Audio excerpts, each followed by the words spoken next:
les questions du public. Le nombre des questions m'a fait prendre conscience qu'il y avait sûrement une faille. Je voulais avoir ton avis.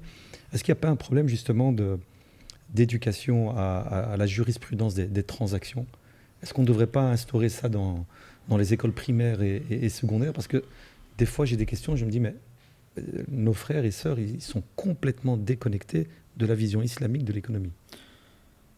En fait, pas plus tard qu'il y a 2 jours, j'étais contacté par un ami en France qui me disait qu'en travaillant sur une formation qu'on aimerait lancer d'ailleurs bientôt, Inch'Allah, sur l'économie islamique, il s'est rendu compte que certains pensaient même que l'islam ne parlait pas de transactions, ne parlait pas de jurisprudence des transactions, qu'il n'y a pas de règles, de normes dans la finance islamique, dans le fiqh al-mu'amalat, etc. Parce que justement, on en parlait tout à l'heure après la khutbah du Jumu'ah, les ouvrages de fiqh commencent bien entendu, à juste titre d'ailleurs, par Tahara, puis Salah, etc. À juste titre, voilà, exactement. Mais la question c'est, est-ce que tout le monde va jusqu'au bout des livres de jurisprudence? Souvent on commence une silsila de Doros, très motivé au début. Après, peut-être 20 ou 30% du livre, il y a de moins en moins de personnes, etc. Et donc, Mais effectivement, ça c'est d'une part. D'une autre part, il y a une concurrence féroce des institutions usuraires qui sont maintenant à la conquête des collégiens et des lycéens, comme l'ont été les cigarettiers à une époque.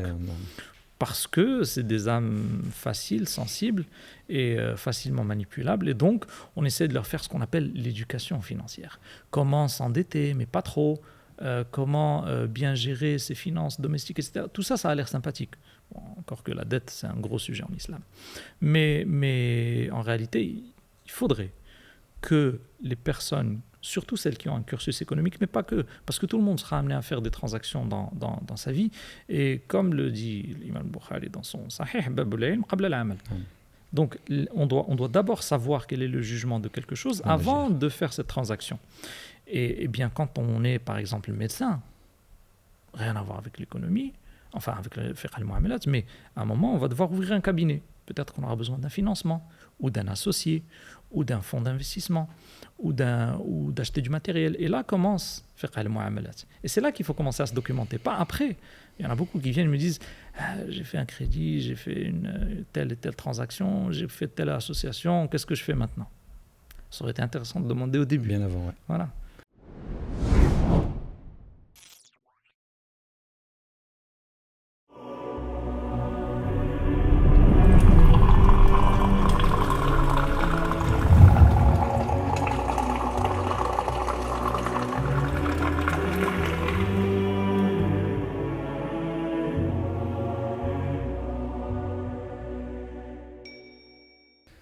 أعوذ بالله من الشيطان الرجيم بسم الله الرحمن الرحيم الحمد لله رب العالمين والصلاة والسلام على أشرف المرسلين نبينا محمد وعلى آله وصحبه وأحبابه وأتباعه أجمعين أما بعد السلام عليكم ورحمة الله وبركاته. Chers fidèles, chers amis, chers publics d'Arifton, c'est un plaisir pour nous, pour moi de vous retrouver pour la saison 2 des lives et des podcasts d'Arifton.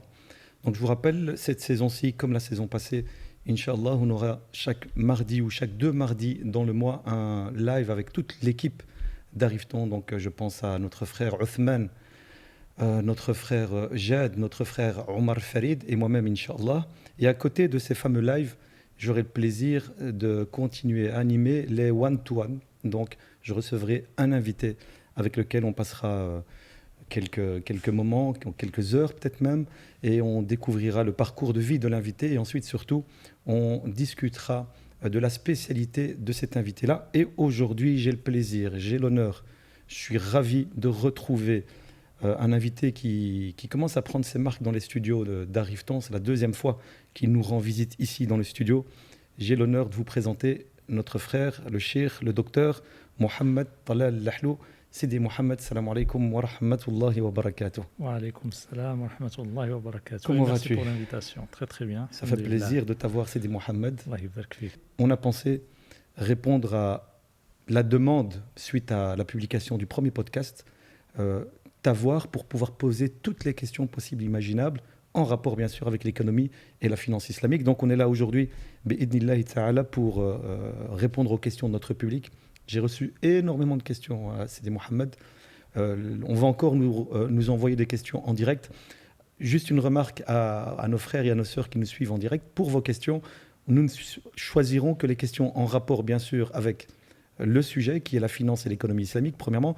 Et deuxièmement, vous devez comprendre qu'on ne peut pas répondre à 500 questions, sauf si Sidi Mohamed il est libre jusqu'à demain matin, qu'on passe la nuit à répondre à toutes vos questions. Donc on va essayer de prioriser, de choisir les questions qui nous semblent les plus pertinentes et bénéfiques, bi'idnillahi ta'ala. Ceux qui prennent le live en cours, assurez-vous qu'on n'a pas déjà répondu à votre question en revoyant le replay.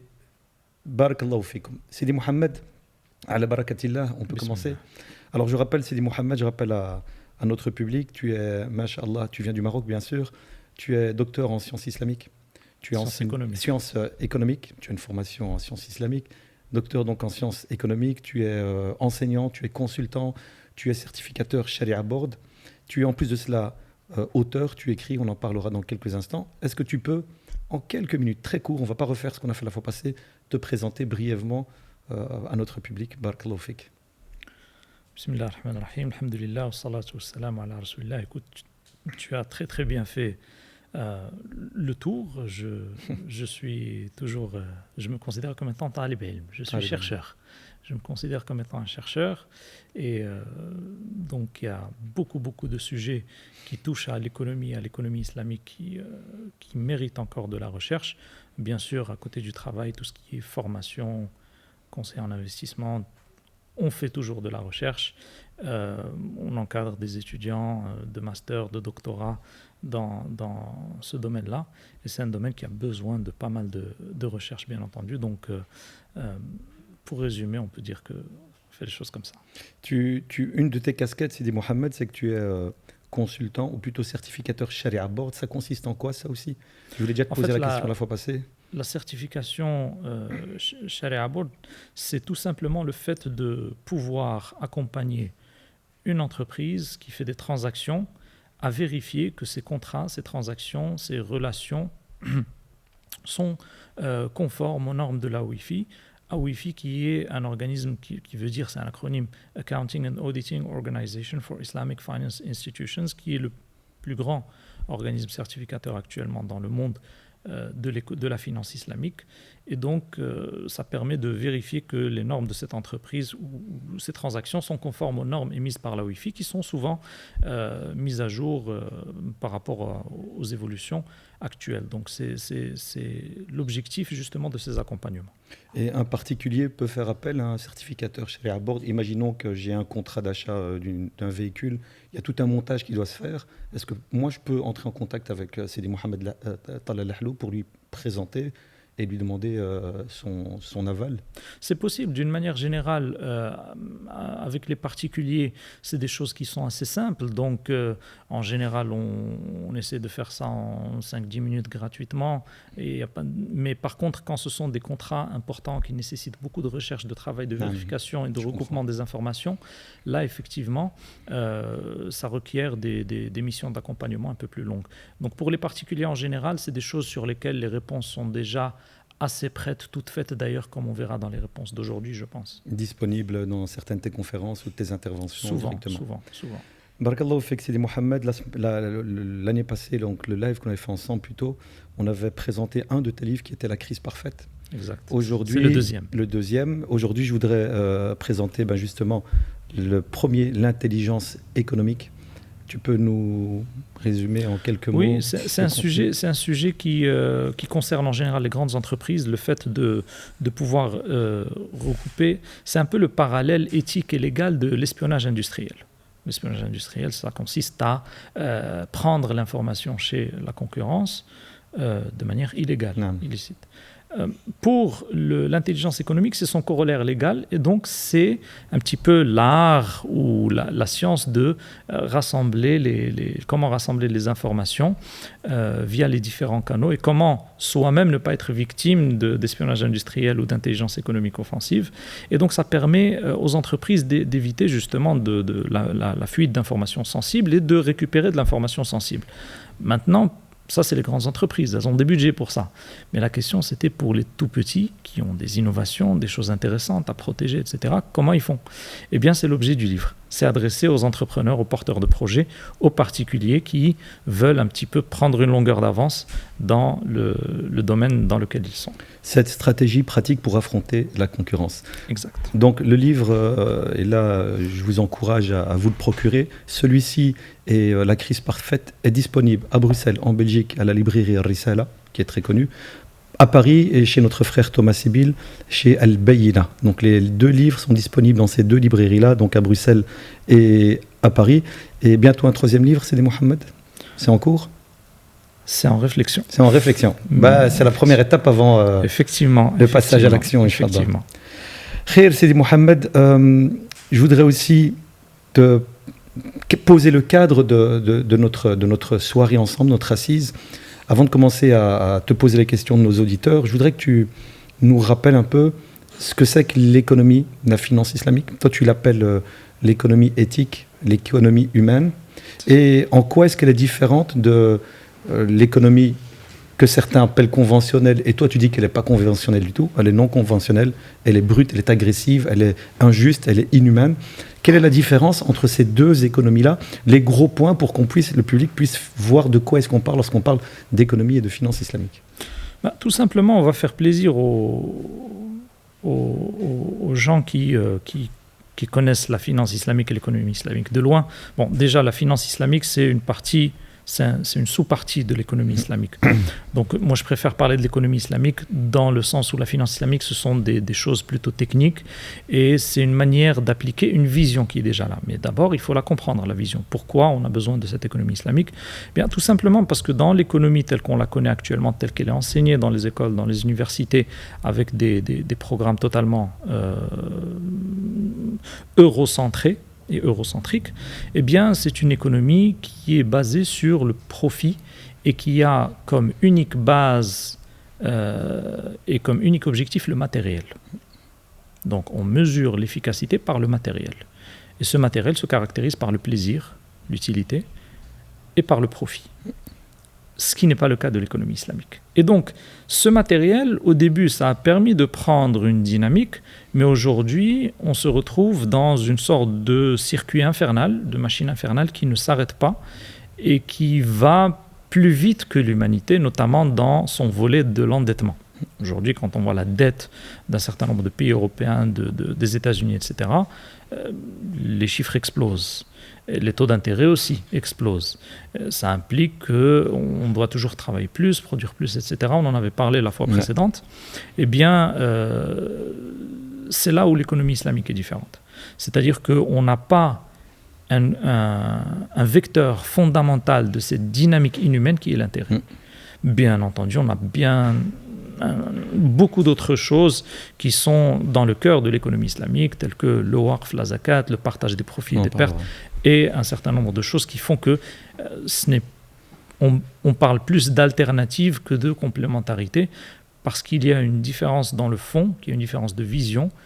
On ne se limite pas au matériel, l'humain et le spirituel sont les bases de l'équation de l'économie islamique. Et cette fameuse économie non conventionnelle, l'économie capitaliste, usuraire, est-ce qu'on peut la réformer, ou en réalité il faut entièrement la mettre de côté et venir avec El Badil, l'alternative, qui est ce qui existait bien avant, cette économie islamique?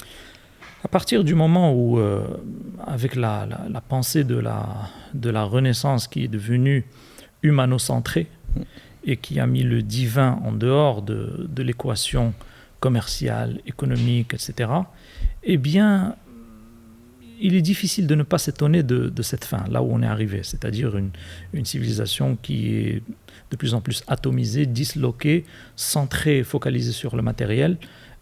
C'est quelque chose de tout à fait normal, car tout ce qui n'est pas matériel a été marginalisé. Et donc, la réformer, ça serait lui rappeler qu'il y a un autre volet dans la dimension économique qui représente l'humain, c'est-à-dire le corps et l'âme. Si on ne garde de l'humain que le corps, eh bien, il ressemblera de plus en plus au monde animal, dans lequel c'est le corps qui domine. Les plaisirs et les désirs. Exactement. Les fondements de cette économie, sur quoi reposent les piliers de l'économie islamique? Donc on avait parlé de justice. On a parlé d'abord on parle du fait que l'orientation principale des acteurs, c'est une orientation pour satisfaire leur créateur. C'est-à-dire l'uboudiya, donc être des humains accomplis dans le sens que nous a donné Allah subhanahu wa ta'ala. Et donc à partir de là, il y a une dimension verticale, d'abord, prioritaire, et ensuite il y a une dimension horizontale. Et donc à partir de là, on est dans une optique de wala tanafasu, mais on est dans une optique de aussi i'marul ard, dans une optique d'entraide, dans une optique de redistribution, zakat, dans une optique de pérennité de la solidarité, le waqf. Et donc ça, ce sont un certain nombre de composantes de l'économie islamique. Dans le volet, on a tout ce qui est takaful, etc. Et on a aussi pas mal de dynamiques qui sont des dynamiques plutôt théoriques. Je ne sais pas, je ne pense pas qu'elles intéressent le public, mais ce sont des dynamiques qui sont là pour montrer que un certain nombre de théories économiques qui ont été théorisées en Occident l'ont été bien avant chez les chercheurs musulmans, notamment Abu Yusuf, Mohammed ibn Hassan Shaybani, Al-Ghazali, Ibn Taymiyyah, Ibn Khaldun, Al-Maqrizi et d'autres. Et donc ça, c'est le volet théorique, c'est le volet fondamental qui montre qu'en fait, cette économie a des racines bien plus ancrées qu'on ne le pense. Barakallahu fik, Sidi Mohamed. Donc si je comprends bien, l'économie conventionnelle, l'objectif premier, c'est le profit. L'économie islamique humaine dans laquelle il y a la miséricorde, l'objectif premier vertical, c'est de plaire à son Seigneur et de chercher la satisfaction d'Allah. On est d'accord là-dessus? Exact. Et ensuite, c'est quoi? C'est d'être au service de l'humain à travers la redistribution, takaful, ainsi de suite? Exactement. Tout cela, bien entendu, ça n'implique pas qu'il n'y a pas d'équation d'équilibre général dans la macroéconomie, qu'il n'y a pas de mesure du comportement du consommateur, qu'il n'y a pas de mesure de la redistribution, de l'optimisation de la distribution des ressources. Tout cela, ça existe dans l'économie islamique. Mais le matériel n'est pas l'objectif unique de l'économie islamique. Et donc, dans cette économie islamique, certains diront, mais ça, ce n'est pas scientifique, parce que justement, ils réduisent la science également à ce qui est matériel seulement. Et ça, c'est une erreur aussi. On a parlé des piliers de l'économie islamique. Quels sont justement les piliers de l'économie conventionnelle qui sont totalement rejetés par l'économie islamique? Riba, quoi d'autre, c'est Mohamed? On a d'abord le muharamat fil uqud ma'roufa, c'est-à-dire on a le riba, ensuite on a le gharar et le maïsir et akl amwal nas bil batil. Donc le riba, c'est tout ce qui est prêt qui entraîne des intérêts, plus le riba al-fadl tel que l'ont expliqué les savants. Et donc tout ce qui consiste à commercer avec le temps, en fait, gagner de l'argent avec le temps, sans aucune forme de prise de risque du capital ou de travail. D'accord. Donc ça, c'est le riba pour l'expliquer sous son angle un petit peu économique. On ne va pas rentrer dans l'explication jurisprudentielle, elle est très disponible pour tous ceux qui veulent la chercher. Dans le gharar, c'est tout ce qui est incertitude dans les contrats. Parce que quand on fait du commerce en islam, c'est bay' ma'loum bi ma'loum. C'est donc le prix est connu et la marchandise, la contrepartie est connue. Quand on fait entrer un élément d'aléa, eh bien, ça biaise. Et quand ça biaise, ça entraîne des problèmes. Ça entraîne plus de bureaucratie, plus d'assurance, plus d'avocats, plus de poursuites, plus de problèmes. Et tout ça, c'est à éviter. À éviter en amont. C'est pour ça qu'aujourd'hui, dans le monde actuel, on a de plus en plus de lois, de plus en plus de procédures et de bureaucratie. Ça fait perdre énormément d'argent à l'économie. Et de temps. Pourtant, si on avait une éducation éthique en amont, morale, eh bien, beaucoup de ces choses seraient évitées à la base dans les transactions. Pourquoi? Parce qu'on aurait une morale qui chapeaute, une morale non matérielle, mais qui est là, qui chapeaute les relations humaines. Cette morale aurait pu faire économiser beaucoup pour les entrepreneurs, pour les créateurs, pour les particuliers, les salariés et les entreprises. Aujourd'hui, cette dimension morale, justement, elle n'est pas là. On n'a que le matériel et les valeurs matérielles. Donc, on rattrape par le droit. Mais le droit n'a pas vocation à être éthique. Comme le disent un certain nombre d'experts dans le domaine juridique, le droit c'est une chose, l'éthique c'est une autre. Donc on peut jouer avec l'éthique dans le droit. On peut manier l'éthique avec le droit. On peut même utiliser le droit pour être à l'encontre de l'éthique, comme par exemple maintenant quand un certain nombre de pays imposent leur veto aux Nations Unies pour arrêter un génocide, c'est légal. Le droit contre l'éthique. Mais ce n'est pas éthique. Donc on a dit, parmi les piliers que rejette la finance et l'économie islamique, riba, al-gharar, on a parlé de le la spéculation. En quoi la spéculation? Mais c'est surtout le jeu de hasard quand on gagne sur la base du hasard. Donc la spéculation, c'est un grand terme, c'est l'objet de ma thèse de doctorat. D'ailleurs, si les gens sont intéressés, elle est publique, en ligne et gratuite. Et donc, elle fait 495 pages, donc il faut avoir un petit peu de courage. Mais c'est quand même un sujet qui mérite, en tout cas pour les chercheurs, pour les académiciens. Juste pour définir la spéculation, il faut à peu près une bonne cinquantaine de pages. Pourquoi? Parce que le concept est très très poreux. Et donc c'est un concept qui est utilisé à tout va. La spéculation, il peut y avoir du maysir dans la spéculation, mais on peut avoir de la spéculation qui n'est pas du maysir, comme par exemple acheter un bien immobilier dans la perspective parce qu'on pense que le prix va augmenter. C'est de la spéculation. Mais si les clauses et les conditions du contrat sont là, il est très difficile de dire que c'est haram. Par contre, tout ce qui est spéculation sur la base de produits dérivés, par exemple, c'est illicite parce que le sous-jacent est illicite. Et donc, la spéculation, c'est un concept poreux. Mais généralement, quand on dit spéculer, on revient souvent à la définition de Nicolas Kaldor, c'est-à-dire l'achat d'un objet, non pas en vue de l'utiliser, le transformer ou le transporter, mais juste dans l'intention de la plus-value de capital. Et c'est justement aujourd'hui ce qui domine les bourses actuelles. Et ça aussi, ça fait perdre beaucoup d'argent à l'économie et à la société. Et ça fait exploser les prix des denrées alimentaires, des matières premières. Oui, on a des exemples très tangibles. Quand Goldman Sachs, première grande banque d'affaires dans le monde, trouvait que les niches d'investissement et de spéculation étaient assez saturées, il restait la niche de l'alimentaire. Ils sont entrés dans la niche de l'alimentaire. Donc, quand on a un pool de produits alimentaires et un afflux de capitaux, forcément les prix augmentent. Il y aura plus de demandes. Mais ce n'est pas de la demande réelle, c'est de la demande spéculative. Donc on achète pour revendre. Et donc à partir de là, l'augmentation de ces prix a entraîné des famines en Afrique et en Asie, et elle a entraîné des dizaines de milliers de morts. Donc ça, c'est du palpable. Mais ça ne se voit pas. Ça se mesure. Mais on n'entend pas ça dans les informations du 21h parce que ce n'est pas sensationnel. Ça n'empêche pas de dormir. C'est ça le problème. Mais quand on creuse dans le monde de la bourse et de la spéculation, et c'était l'objet de mon doctorat justement, et c'est l'objet du deuxième livre, La crise parfaite, on trouve qu'il y a des énormités qui sont totalement incompatibles avec l'économie islamique. Ok, barakallahu fik Sidi Mohamed. Et encore une question, ça c'est mes questions personnelles. Comment tu expliques, toi qui as étudié le sujet, comment est-ce que cette économie non conventionnelle, usuraire, brutale, injuste, et on peut remettre 10 synonymes après, est arrivée à s'imposer et à prendre la place d'une économie éthique, humaine, juste, ainsi de suite? À partir du moment où on a une institution qui a la possibilité de gagner avec le temps, mécaniquement, sans faire d'efforts, et que cette institution, au fil des générations, est toujours de plus en plus riche. Pourquoi? Parce que de toute façon, dans sa transaction, il n'y a que le gain. Soit on gagne, soit on reporte la dette avec plus d'intérêt pour gagner plus. Cette institution est devenue maîtresse des transactions financières dans le monde aujourd'hui, qui maîtrise les transactions monétaires, financières, le système monétaire est basé sur ces institutions. Eh bien, à partir de là, force est de constater que cette institution impose sa vision matérialiste. Parce qu'il ne faut pas oublier que le premier lobby à Washington, ce n'est pas le lobby pharmaceutique, ce n'est pas le lobby de l'armement, ce n'est pas...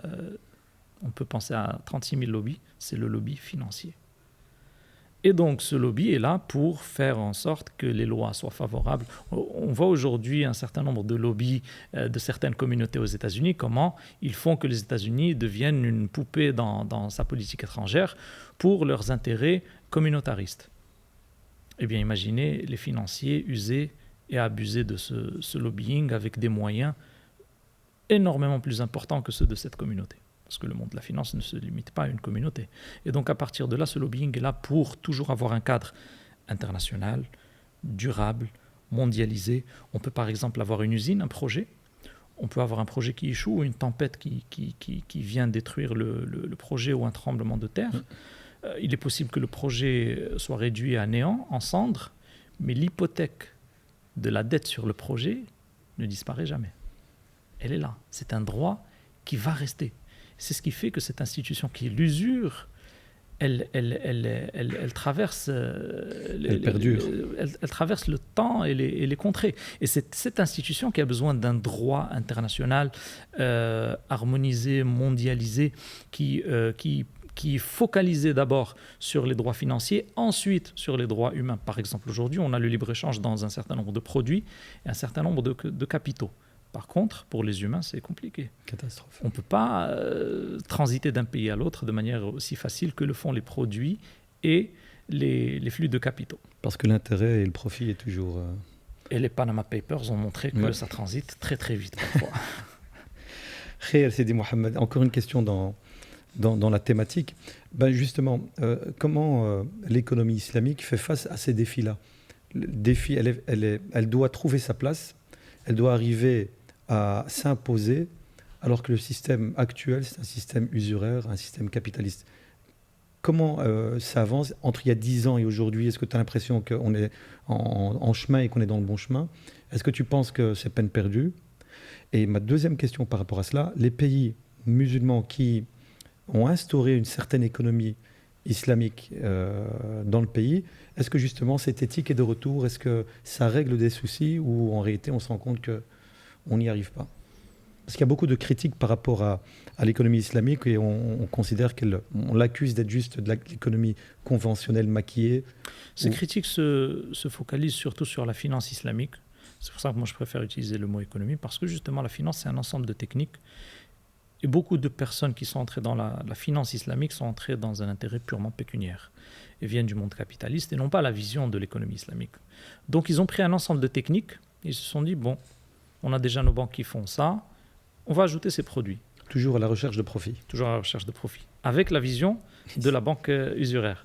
Et donc à partir de là, on a tout un pan de la finance islamique qui a été phagocyté par le capitalisme actuel. Mais heureusement, pas totalement. Dans la mesure où, de toute façon, quand on étudie la finance islamique, on est obligé de toucher les textes de l'islam, les textes fondateurs du Coran, de la Sunna, etc. Et ces textes, qu'on le veuille ou pas, ils ont une certaine influence positive, une certaine influence éthique. Et donc, à partir de là, dans le monde de l'économie islamique et de la finance islamique, on a des gens qui sont toujours là, sans cesse pour rappeler, attention, le chemin qui a été pris par certaines, ce qu'on appelle banque islamique, n'est pas le chemin qui concorde avec l'esprit de l'économie islamique. Donc ce n'est pas peine perdue, sinon je ne serais pas venu. Et donc on a quand même un certain nombre d'institutions qui essayent tant bien que mal. On a par exemple Cheikh Salah Kamel, qui est le directeur fondateur de l'institution Al-Baraka, Allah yarhamou. C'est l'une des plus grandes banques islamiques dans le monde, et à la fin de sa vie, il disait que on a un certain nombre de produits qui ne sont pas conformes avec la vision de la finance islamique, on a fait des erreurs ici et là, et donc il y a de la conscience. C'est l'une des premières étapes pour améliorer quelque chose, c'est prendre conscience déjà qu'on fait quelque chose de pas bon.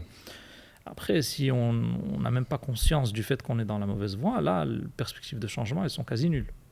Donc cette industrie, ce service est toujours en évolution. On a des croissances à 2 chiffres dans ce monde-là. Donc ça évolue à grande vitesse. Et les pays les plus en avance dans la finance islamique aujourd'hui, c'est qui? La Malaisie La Malaisie avec beaucoup de laxisme. Beaucoup de laxisme, beaucoup de laisser-aller sur tout ce qui est sharia board? Pas mal. Il y a certaines choses sur lesquelles ils ont fait pas mal de progrès, comme par exemple BLAINA, qu'ils ont petit à petit marginalisé. Et un certain nombre d'autres pays, dans les pays du Golfe, dans les pays du Maghreb beaucoup moins. En Afrique, ça commence à se développer, Afrique subsaharienne.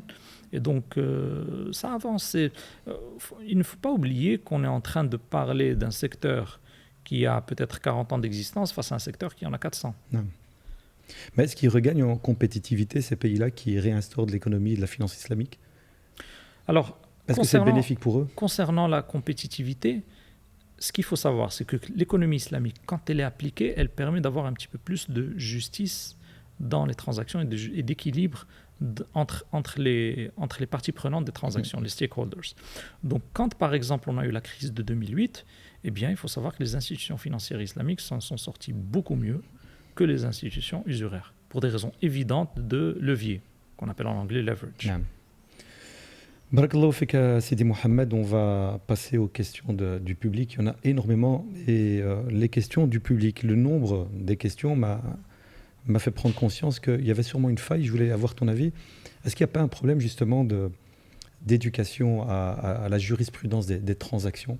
Est-ce qu'on ne devrait pas instaurer ça dans les écoles primaires et secondaires? Parce que des fois j'ai des questions, je me dis mais nos frères et sœurs, ils sont complètement déconnectés de la vision islamique de l'économie. En fait, pas plus tard qu'il y a 2 jours, j'étais contacté par un ami en France qui me disait qu'en travaillant sur une formation qu'on aimerait lancer d'ailleurs bientôt, Inch'Allah, sur l'économie islamique, il s'est rendu compte que certains pensaient même que l'islam ne parlait pas de transactions, ne parlait pas de jurisprudence des transactions, qu'il n'y a pas de règles, de normes dans la finance islamique, dans le fiqh al-mu'amalat, etc. Parce que justement, on en parlait tout à l'heure après la khutbah du Jumu'ah, les ouvrages de fiqh commencent bien entendu, à juste titre d'ailleurs, par Tahara, puis Salah, etc. À juste titre, voilà, exactement. Mais la question c'est, est-ce que tout le monde va jusqu'au bout des livres de jurisprudence? Souvent on commence une silsila de Doros, très motivé au début. Après, peut-être 20 ou 30% du livre, il y a de moins en moins de personnes, etc. Et donc, c'est... Mais effectivement, ça c'est d'une part. D'une autre part, il y a une concurrence féroce des institutions usuraires qui sont maintenant à la conquête des collégiens et des lycéens, comme l'ont été les cigarettiers à une époque. Parce que c'est des âmes faciles, sensibles et facilement manipulables. Et donc, on essaie de leur faire ce qu'on appelle l'éducation financière. Comment s'endetter, mais pas trop. Comment bien gérer ses finances domestiques, etc. Tout ça, ça a l'air sympathique. Bon, encore que la dette, c'est un gros sujet en islam. Mais en réalité, il faudrait que les personnes, surtout celles qui ont un cursus économique, mais pas que, parce que tout le monde sera amené à faire des transactions dans sa vie. Et comme le dit l'imam Bukhari dans son Sahih, Babul ilm qabla al-amal. Donc, on doit d'abord savoir quel est le jugement de quelque chose avant de faire cette transaction. Et bien, quand on est, par exemple, médecin, rien à voir avec l'économie, enfin, avec le fiqh al-mu'amalat, mais à un moment, on va devoir ouvrir un cabinet. Peut-être qu'on aura besoin d'un financement, ou d'un associé, ou d'un fonds d'investissement, ou d'acheter du matériel. Et là commence fiqh al-mu'amalat. Et c'est là qu'il faut commencer à se documenter, pas après. Il y en a beaucoup qui viennent et me disent j'ai fait un crédit, j'ai fait une telle et telle transaction, j'ai fait telle association, qu'est-ce que je fais maintenant? Ça aurait été intéressant de demander au début. Bien avant, ouais. Voilà. C'est Omar ibn Khattab, radiallahu anhu, tu me corrigeras, c'est Mohamed, qui il se balade dans un marché et puis il rencontre un commerçant qui ne maîtrise pas les règles de la vente du marché et il le chasse du marché.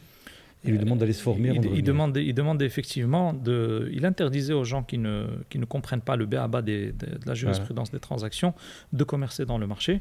Et on rapporte même que Ali ibn Abi Talib disait que cette personne qui ne connaît pas les transactions va de toute façon se plonger dans le riba, qu'il le veuille ou pas. Ouais. Barakallahu fika, Sidi Mohamed, on va passer à un premier thème, une série de questions qui traitent du thème de la banque classique et riba, l'usure. Est-ce que tu peux nous donner, tu en as parlé en introduction, nous rappeler juste ce que c'est que riba? Parce que nos frères et sœurs, très souvent, ils mélangent riba, crédit, ils utilisent des mots en fait qui veulent dire la même chose mais qui ne veulent pas dire la même chose et donc ils sont un peu perdus. Riba, c'est quoi? Dans la langue d'abord, c'est le surplus, le plus, ce qui grossit, ce qui augmente. Et dans l'istilah, dans la jurisprudence, c'est ziyadatun makhsousa fi amwalin makhsousa. Donc c'est un surplus dans une certaine catégorie de biens et de monnaie. Et donc aujourd'hui, les balfadl, ceux qui sont de la culture, qui veulent de la culture générale peuvent aller s'en renseigner, mais ce n'est plus très très courant. Ce n'est plus très très courant parce qu'on a de moins en moins de troc. Certains disent que d'ailleurs c'était l'un des objectifs de la charia que de mettre de côté le troc et de monétiser les transactions pour qu'on puisse avoir le moins d'aléas possible. Parce qu'imaginez quand on fait du troc, si on a 10 marchandises, on a une matrice avec 10 entrées sur 10, donc ça fait 100 choix, 100 qualifications de valeurs possibles. C'est trop. Donc, si on fait juste une seule entrée sur 10, on n'en a plus que 10. Donc, en fait, monétiser, ça permet d'avoir plus d'équilibre dans les transactions, plus de transparence dans les marchés. Et donc, à partir de là, certains disent que l'un des objectifs de l'interdiction de vendre l'or contre l'or, l'argent contre l'argent, les 6 catégories, et par extension, c'était justement de monétiser les transactions. Et donc, le riba aujourd'hui, le plus courant, c'est simple, c'est ce que pratique la banque, c'est l'usure. Aujourd'hui, les institutions usuraires, qu'elles soient des institutions de crédit, des institutions bancaires, etc., eh bien, leur métier, c'est l'usure. Il peut arriver qu'elles fassent des transactions licites ici et là, comme par exemple changer de l'euro contre du dollar. C'est possible. Mais leur cœur de métier, c'est l'usure. C'est gagner de l'argent avec la facilité de caisse, avec le prêt, avec le temps. Et pourquoi le législateur, Sidi Mohamed, donc Allah a interdit le riba? Donc, pourquoi est-ce qu'il n'a pas permis justement que l'argent avec le temps puisse rapporter plus d'argent? C'est quoi l'objectif qui est visé? On a énormément d'explications à ça. La première d'abord, c'est le fait qu'il y a une partie qui est sûre de gagner et l'autre qui peut gagner ou perdre. Deuxièmement, souvent ça arrive dans des situations d'exploitation. En général, l'emprunteur est dans des situations plus faibles, plus vulnérables. Troisièmement, quand on voit la crise de 2008, on se dit, mais subhanallah, c'est une crise de riba, la crise de 2008. Et d'ailleurs, la crise de 2008, aujourd'hui, s'enseigne dans les manuels d'économie. C'est une crise qui est une crise de riba, c'est-à-dire une crise qui a démarré avec l'élargissement de l'assiette des prêts aux États-Unis et qui s'est amplifiée avec l'élargissement de l'assiette des produits financiers qui véhiculent ces prêts, donc les subprimes, les crédits de mauvaise qualité, et qui s'est diffusée avec la vente de la dette, donc la titrisation de ces subprimes dans le monde. Et donc c'est vraiment une crise de riba, cette crise de 2008. Et on comprend que, vu l'état dans lequel elle a laissé le monde, un état financièrement très grave, eh bien, c'est l'une des sagesses de l'interdiction de ce riba, justement, c'est éviter ces chamboulements économiques. Une autre explication, une autre justification aussi, c'est le fait que ça rend la vie plus chère pour les personnes pauvres, donc pour les personnes riches. Là, je renvoie à ma vidéo, ma série de vidéos, je pense, sur l'intérêt et le riba, où j'explique ça. Mais j'ai fait une vidéo qui parle des conséquences dramatiques des intérêts bancaires. Il y en a une en français et une en arabe. C'est 1 heure de calamité dans le monde que l'on vit à cause du riba. On en avait parlé lors du premier podcast, et je renvoie aussi donc, le public vers ce podcast-là. Donc moi, et c'est une question, lorsque je dépose mon argent en banque, que ce soit un compte courant ou un compte épargne, un compte A, comme ils appellent ça en France, en réalité, je suis en train de prêter de l'argent à la banque. Oui. C'est pour ça que la banque, en retour, me donne riba, elle me donne un intérêt sur ce prêt qui a été fait. Oui, c'est un prêt. La qualification qu'ont fait les jurisconsultes, c'est un prêt ou c'est un produit hybride entre le prêt et l'ouadia. Entre le prêt et l'ouadia. Et donc, à partir de là, si c'est un prêt, ça ne doit pas entraîner quelque surplus que ce soit. Le problème, c'est que même si ça n'entraîne pas quelque surplus que ce soit, cela aide quand même cette institution. Bien sûr. Et donc, à partir de là, si on veut passer au niveau supérieur, il faut même ce prêt le retirer et le mettre dans des alternatives qui proposent soit des institutions financières islamiques, soit des comptes cantonnés. On a un certain nombre d'alternatives qui apparaissent de plus en plus aujourd'hui dans la place. Alors justement, dans la situation où j'ai pas d'alternative, on se limite à quoi, Sidi Mohamed? Au compte courant. Donc le compte épargne, lui, il est totalement à bannir. Donc on conseille nos frères et sœurs de fermer le plus vite possible leur compte. Il faut voir, parce que même dans les banques, on a des banques qui, après la crise de 2008, se sont engagées à faire de la finance plutôt éthique, de la finance verte, etc., etc. Donc il faut essayer de voir celles qui sont le moins usuraires et le moins, qui se comportent le moins en requin dans le monde de la finance. Et à partir de là, dans ces banques-là, on peut ouvrir un compte courant en se limitant à ce qui est nécessaire, parce que dans un certain nombre de pays européens aujourd'hui, le cash a quasiment disparu. Il disparaît. Donc, et si ce n'était le tourisme il aurait peut-être déjà disparu. Donc effectivement, un certain nombre de transactions passent obligatoirement par la banque. Et donc, à partir de là, on essaie de limiter cet argent qui est exposé à la banque, qui est déposé donc, à la banque et qui lui permet, elle aussi, de prêter avec intérêt à d'autres clients. Justement, et je rebondis sur ce que tu viens de dire, lorsque la banque prête, lorsqu'elle me prête, ou à X ou Y pour acheter une maison, une voiture, elle prête de l'argent qu'elle possède ou elle prête de l'argent virtuel? Est-ce qu'elle prête... Les deux, mais beaucoup plus de l'argent virtuel. On appelle ça... Enfin, on a deux choses, on a deux volets. On a le volet création monétaire et on a le volet système de réserve fractionnaire. Mais d'une manière générale, la banque, elle crée de la monnaie en octroyant un crédit. Donc, par exemple, quand on demande un crédit de 100 000 euros... Elle l'imprime ou c'est pas elle l'imprime, c'est juste qu'elle a le droit, elle a un droit de la part de la Banque centrale, l'autorité souveraine, de créer de la monnaie. Donc, à l'époque où les billets s'imprimaient, au 19e siècle, chaque banque imprimait ses dollars. Aujourd'hui, ce n'est plus comme ça. On a une seule monnaie dans le pays. Et donc, l'autorité qui gère cette monnaie, c'est la Banque centrale. Cette Banque centrale délègue le pouvoir de création monétaire en grande partie, à part les billets qu'elle imprime elle-même, et la monnaie banque centrale qu'elle crée elle-même et qu'elle prête aux États en contrepartie des bons du Trésor, eh bien, elle délègue ce droit de création monétaire aux banques de second rang, les banques commerciales. Et donc, les banques commerciales, quand un client vient et qu'il demande un prêt, elles créent de la monnaie qui n'existait pas avant. Et quand ce prêt est remboursé, ce montant est détruit, sauf les intérêts. Sauf les intérêts qui s'accumulent. Et donc, à partir de là... Le montant qui a été créé est détruit. Et donc, l'intérêt qui a été payé en plus, lui, il reste. Et donc, c'est ce qui fait qu'on a toujours besoin de croissance pour avoir l'équivalent de ces intérêts. C'est ce qui fait que ce business du crédit... Il faut consommer. Voilà. Ce business du crédit, il est de plus en plus perpétué. Pourquoi ? Parce qu'il est rentable. C'est rentable de créer de la monnaie qui n'existe pas et de la prêter. D'ailleurs, ça a commencé comme ça, l'histoire de cette création monétaire, depuis 4 siècles en Suède avec la Riksbank et en Angleterre avec les banques au 19e siècle. Alors, on a, c'est Mohamed, des alternatives. En France, déjà quelques-unes. Lemon, Muskpay, ainsi de suite. Je pense que certaines sont accessibles, certaines de celles que vous avez citées sont accessibles même en Belgique. L'IBAN est belge. Hein, donc, il y a maintenant aussi certains frères qui discutent en Belgique pour essayer de lancer certaines initiatives belco-belges. Donc, ces plateformes proposent des comptes cantonnés. C'est quoi le concept du compte cantonné et en quoi est-ce qu'il est différent du compte courant dans la banque traditionnelle? C'est tout simplement un compte que la banque ne peut pas utiliser et reprêter à une autre personne en totalité ou en démultiplié via le système de réserve fractionnaire, tout simplement. Donc c'est un compte qui va rester cantonné, bloqué. Donc même si cette institution fait faillite, l'argent il est là. Il est disponible. C'est ça. Cette banque-là, est-ce qu'elle peut prêter de l'argent? Non, pour l'instant, non. Sinon, justement la question. Sinon, le compte n'est plus cantonné. Il faut entrer dans une autre formule qui sera les mudaraba, les musharaka. C'est quelque chose qui existe aussi.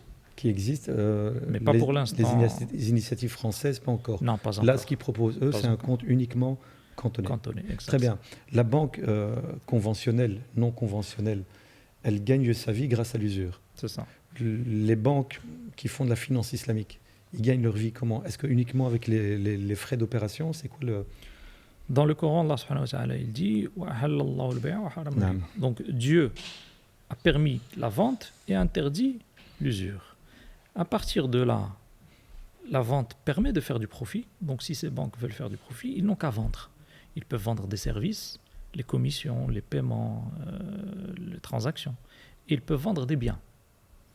Ils peuvent avoir des stocks de voitures, d'immobilier, etc. ou acheter des biens et les revendre. Ils peuvent investir en tant qu'actionnaire, en tant que pourvoyeur de fonds, dans des projets avec des entrepreneurs. Il y a moult possibilités de faire du profit. C'est pas ce qui manque. Ok. Moi, aujourd'hui, si je veux mettre mon argent dans une institution financière islamique, en Europe francophone, il y a des institutions islamiques musulmanes qui vont pouvoir faire fructifier mon argent en respectant la législation islamique ou pas? Ça commence à apparaître. D'ailleurs, beaucoup de personnes me contactent à ce sujet, c'est-à-dire le sujet de placer une petite épargne ou une épargne plus ou moins importante dans un investissement qui est halal, licite, il n'y a pas beaucoup de possibilités. Nous faisons un grand travail d'exploration des pistes d'investissement pour répondre justement à cette carence majeure. Et on arrive quand même à proposer un certain nombre de solutions de placement. En général, ce sont des investissements. Pourquoi, si on n'arrive pas à trouver des pistes, parce que la législation des pays est en contradiction avec... Tout simplement parce que nous n'avons pas suffisamment aujourd'hui de plateformes faites par des jeunes musulmans qui vont chercher des projets, des pistes d'investissement et les proposer à la communauté musulmane.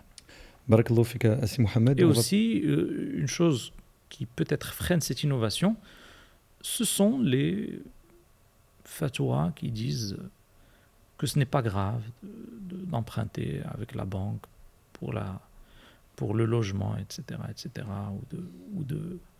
ou d'autres considérations comme celle-ci.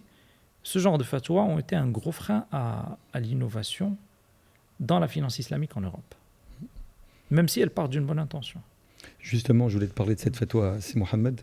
Je voulais avoir ton avis justement parce que ceux qui utilisent cette fatwa, donc c'est la fatwa du Conseil européen, se basent sur le haja et non plus le daroura.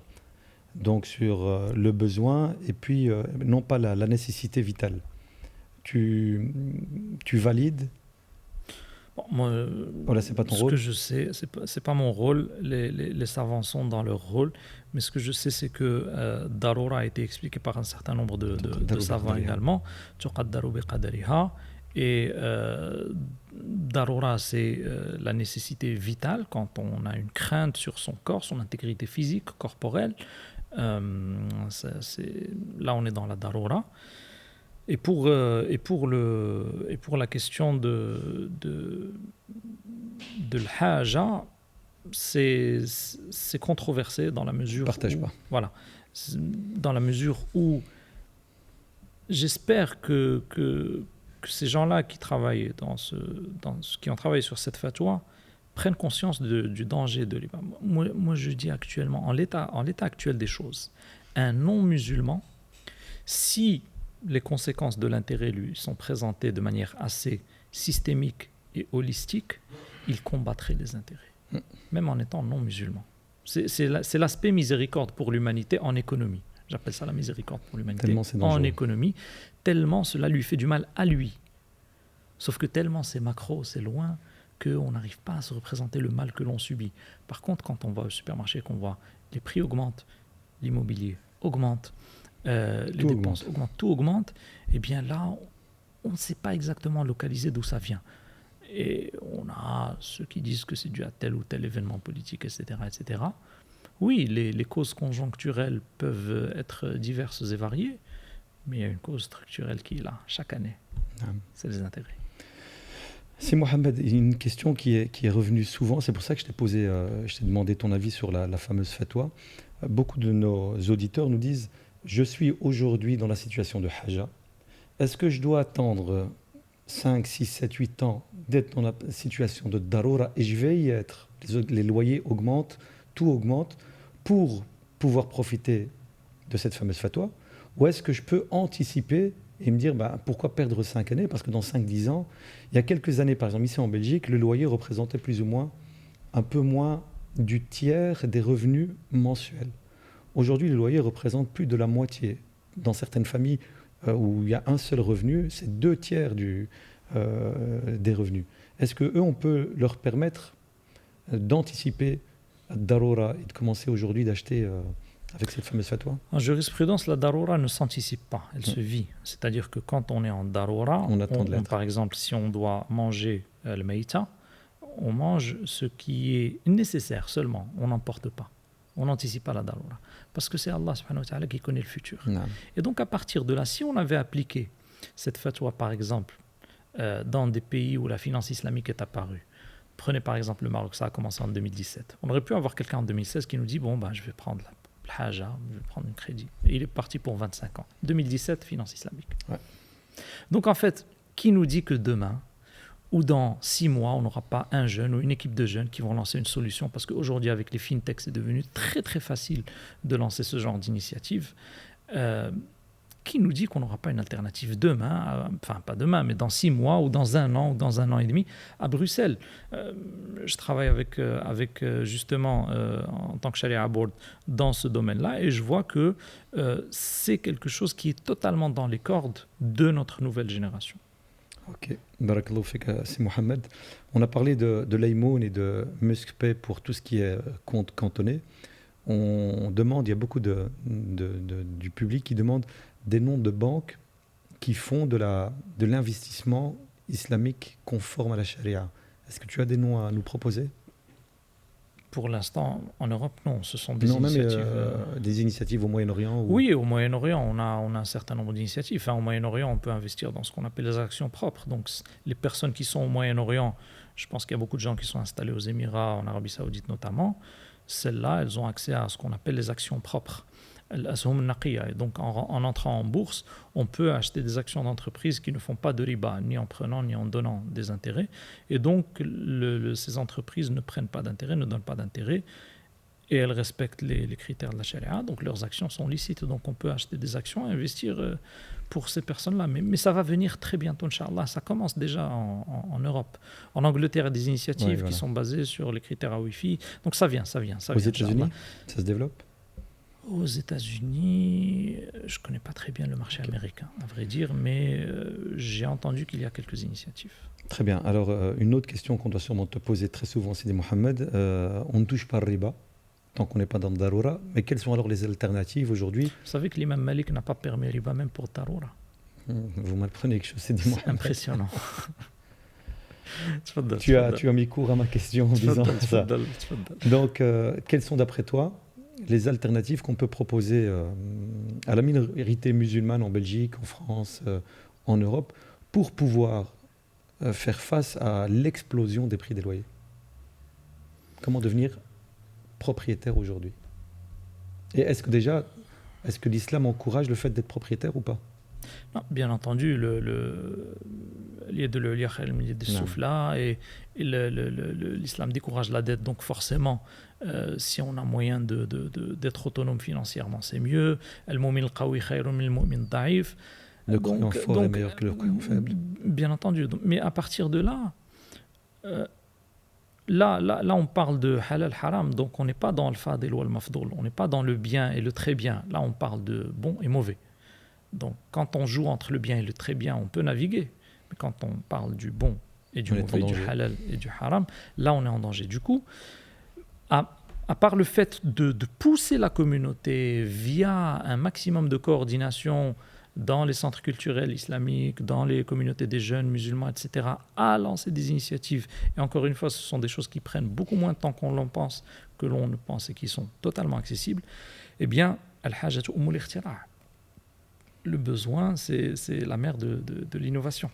C'est le déclic. C'est le déclic. Donc à partir de là, ce besoin, c'est peut-être la clé justement pour qu'on se réveille et qu'on innove beaucoup plus pour servir une demande qui est latente, qui est là. Ce sont des millions d'euros qui attendent pas plus. Quelque chose à faire. C'est Mohamed, parmi les alternatives, on parle souvent de l'murabaha. Tu peux présenter un peu le concept de l'murabaha? Le murabaha, tout simplement, c'est le fait d'acheter un produit pour le revendre avec une marge. Donc jusque-là, tout est correct, mais celle qui pose problème, c'est ce qu'on appelle murabaha lil-amir bishira. C'est la murabaha pour le donneur d'ordre. Et donc c'est en fait quand vous allez chez une banque et vous lui dites achetez tel bien et je vais l'acheter de chez vous, et elle vous fait signer un engagement préalable à l'achat, ce qu'on appelle l'ouad al-mulzim, la promesse contraignante, avec une marge de bonne foi. Cette murabaha, elle a été permise par certains, contestée par d'autres, et donc c'est elle qui est pratiquée aujourd'hui largement dans le monde musulman via les banques islamiques. Avec l'ouad al-mulzim? Souvent, pas toutes. Dans certains pays ne pratiquent pas l'ouad al-mulzim, et elles ont des taux de remboursement qui avoisinent les 98%, donc je ne comprends pas pourquoi elles s'entêtent toujours à appliquer l'ouad al-mulzim. Mais c'est parce qu'en réalité, encore une fois, on revient à la vision fondatrice et aux fondamentaux. Les gens qui sont allés travailler dans les banques islamiques ont appris des techniques financières islamiques. Ils n'ont pas appris la philosophie de l'économie islamique, les fondamentaux de l'économie islamique, la jurisprudence des transactions. Pour beaucoup d'entre eux, bien sûr, pour certains, ils l'ont. Et donc, ce qui fait qu'on a pondu des contrats. Dans mon doctorat, j'ai eu la possibilité d'analyser les cabinets qui produisent les contrats avec lesquels les soukouks sont émis en bourse. Les soukouks, ce sont des certificats d'investissement, une sorte d'alternative aux actions, obligations, etc., islamiques. Les 7 plus grands cabinets au monde qui détiennent à peu près 100% de parts de marché, tous les 7 sont des cabinets occidentaux. Subhanallah. Comment voulez-vous qu'un cabinet qui baigne dans la culture usuraire, qui a ses modèles, son knowledge management, ses contrats modèles, ses contrats types sont usuraires, il va se dire je vais changer intérêt par marge ici et là, je vais changer tel et tel paragraphe. Mais finalement, vous avez la même philosophie. C'est pour ça que la Wi-Fi avant 2007 disait que 85% des soukouks ne sont pas islamiques, même si on les appelle islamiques. Ce qui a fait que Goldman Sachs s'est retiré du marché des soukouks. Donc, quand on vient à la finance islamique avec une vision d'économie usuraire, bonjour les dégâts. Je voudrais juste préciser au public, c'est Mohamed, parce que tu as utilisé un terme important, donc ce fameux wa'd al-mulzim, dans le murabaha, la majorité, je pense, des savants, exige qu'il n'y ait pas ce point d'obligation d'achat dans le contrat. Dans les savants classiques, je n'en connais pas un seul qui le permet. Donc le murabaha, si vous voulez racheter la maison à qui que ce soit qui l'a acheté pour vous, vous ne pouvez pas, il ne peut pas vous obliger dans le contrat à l'acheter. Donc ça veut dire que tu as avant le droit, que lui l'achète. Voilà, tu as le droit de te retirer avant. C'est ça. Voilà, c'est ça. Donc c'était le point de le murabaha. Une des autres alternatives, c'est dit Mohamed pour les musulmans d'Europe, de Belgique, de France, de devenir propriétaire, c'est le fameux viager. Et là encore, on a eu des dizaines de questions sur le viager. Est-ce que tu peux nous parler de ce concept-là ? Le viager, tout simplement, ça consiste à payer un loyer à la personne qui occupe, enfin, la propriétaire du logement après la signature du contrat jusqu'à sa mort. Sauf que là, on a un petit souci, c'est que il y a un consensus des savants sur l'interdiction du gharar dans le prix. Donc, dans une transaction où le prix n'est pas clair, il y a une interdiction. Alors on va me dire, mais la mensualité est claire. La réponse, c'est qu'en réalité, la mensualité, ce n'est pas un objet du contrat en soi, parce qu'on n'achète pas une mensualité, on achète un logement. On va devenir propriétaire du logement à la mort de la personne. Donc en fait, le contrat, c'est la somme des mensualités. Or, si la personne, elle vit 20 ans ou 40 ans, c'est très différent, c'est du simple au double. Et on a eu des exemples de viagers où l'acheteur est décédé avant le vendeur.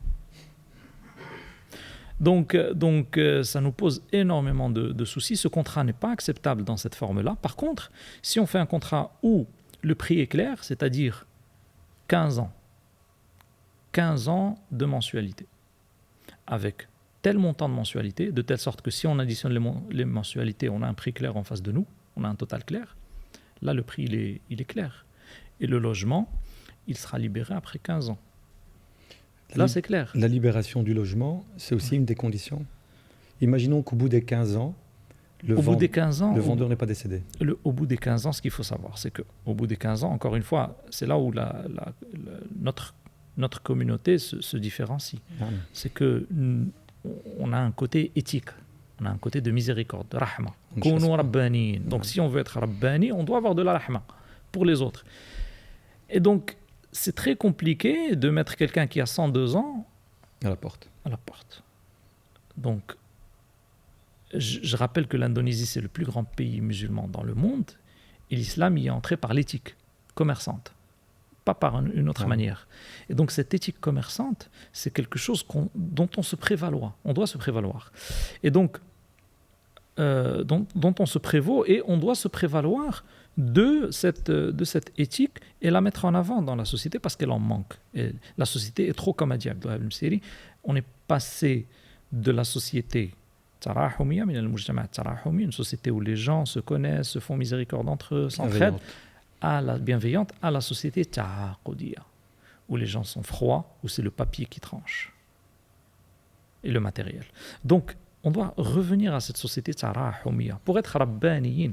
Et donc c'est là où l'esprit revient, l'esprit du message de l'islam.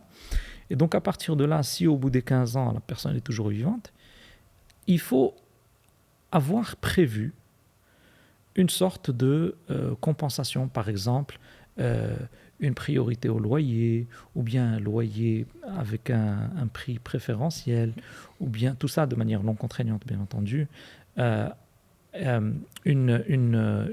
encore, les malikites permettent d'avoir un contrat de vente qui est supplanté d'un contrat de loyer, parce que pour eux, ce sont deux transactions qui ne sont pas antinomiques.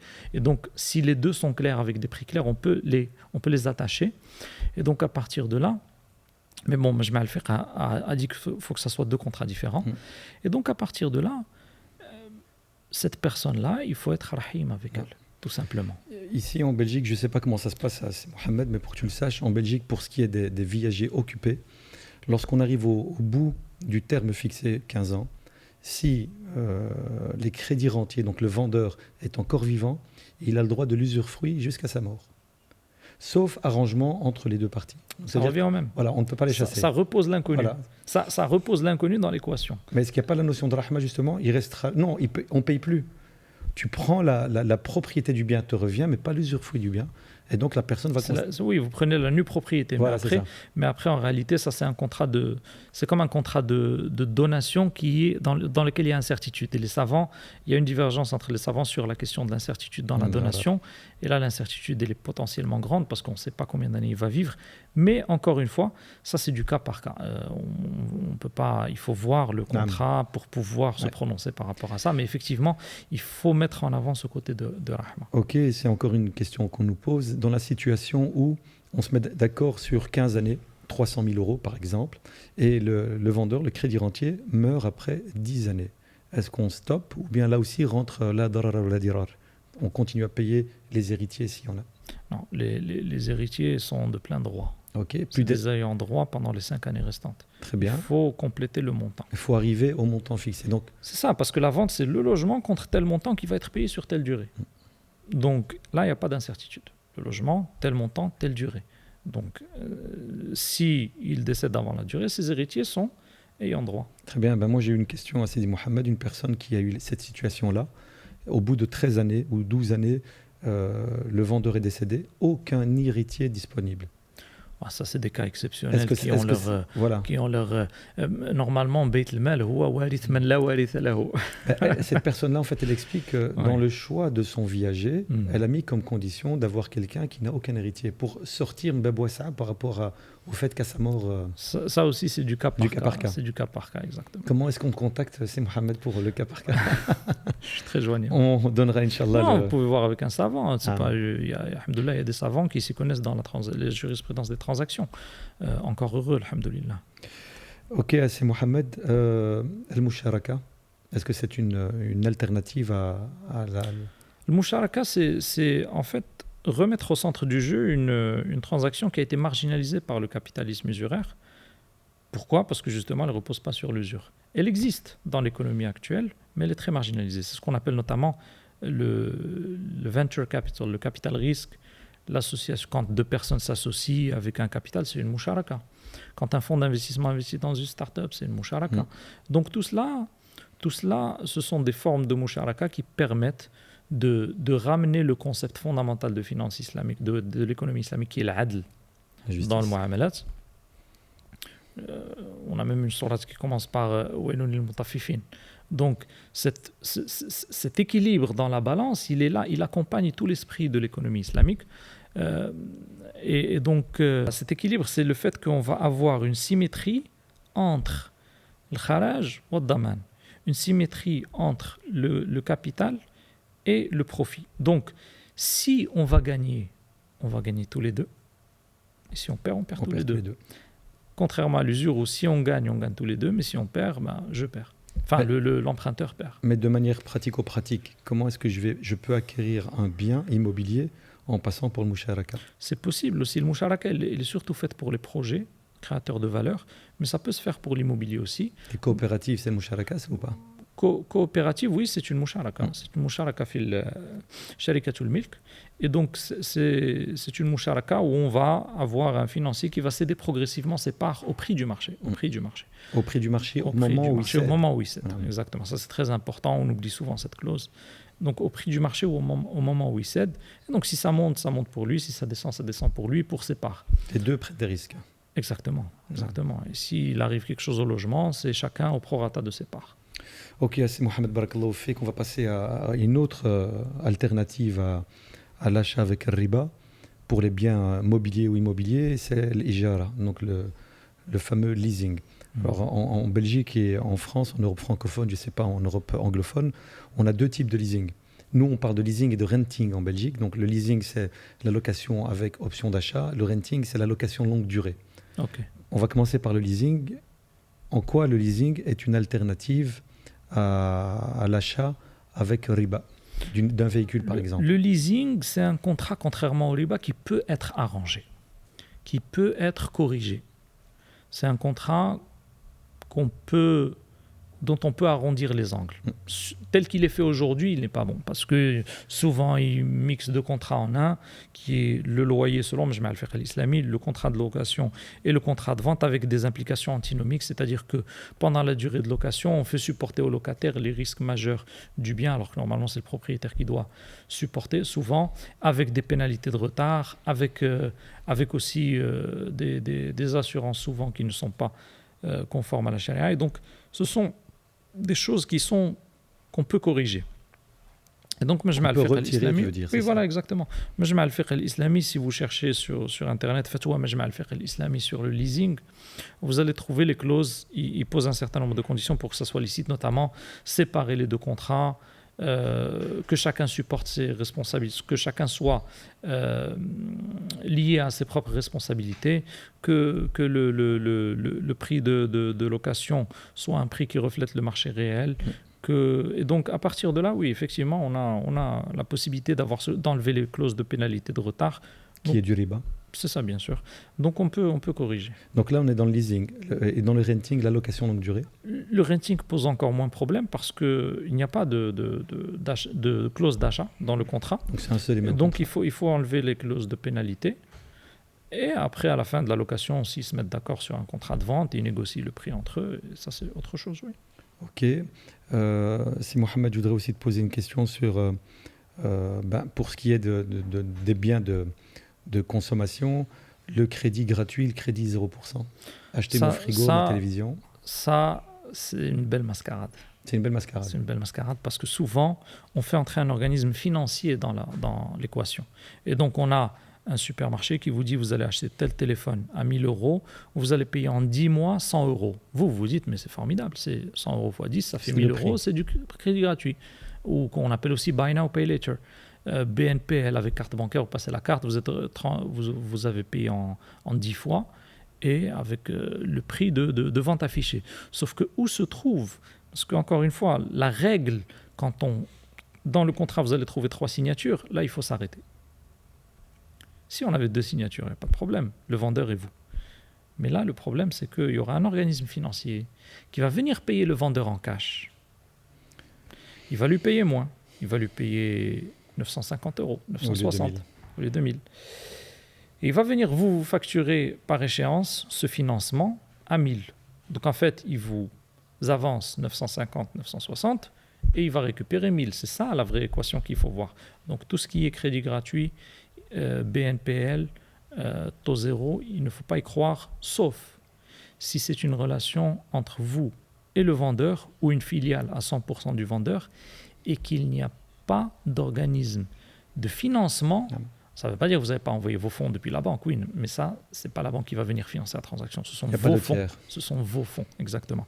Donc, il n'y a pas de tiers financier dont le métier, c'est l'usure, qui va rentrer dans l'équation. Donc, moi, lorsque je vais acheter mon téléviseur dans une grande surface, je décortique le contrat de vente. Et dans 90% des cas, vous allez trouver qu'il y a un financier qui va rentrer.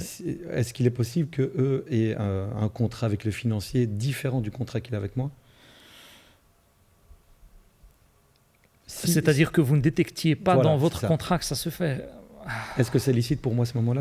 Là, disons que là, il faut faire appliquer le principe de Ghalabat ad-Dhann. C'est-à-dire que, en général, la pratique du marché, c'est qu'il y a un financier. Donc, il faut expliciter. Est-ce que c'est une relation bipartite ou tripartite? Le demander clairement au vendeur. Voilà. Et ensuite, il y a des alternatives. Vous pouvez lui faire un ordre de virement irrévocable. Non. Qu'est-ce qui empêche de faire ça? Domiciliation. Ouais. C'est Mohamed, pour ce qui est des achats à taux zéro, mais avec des frais de dossier, c'est la même chose. S'il y a un tiers qui entre, automatiquement, ces frais de dossier, c'est riba.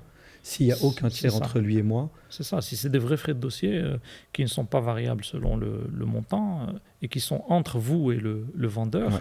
Ça, c'est... Je vais chez un conseiller. À la rigueur, moi, je préfère éviter toutes ces clauses, frais de dossier, taux. Il faut demander une facture globale. Non. Donnez-moi combien je vais payer. Faites-moi une facture avec le montant global. Ce n'est pas 1000 euros, c'est 1200, il n'y a pas de problème. J'achète à 1200. Vous m'écrivez une facture avec 1200, paiement en 3 fois. Je vous fais 3 virements permanents, irrévocables depuis la banque. Je vous envoie le papier cacheté par la banque. Non. C'est terminé. Mais c'est accepté, en général? Ça, c'est de toute façon, ça c'est... En tout cas, je sais que ça se fait.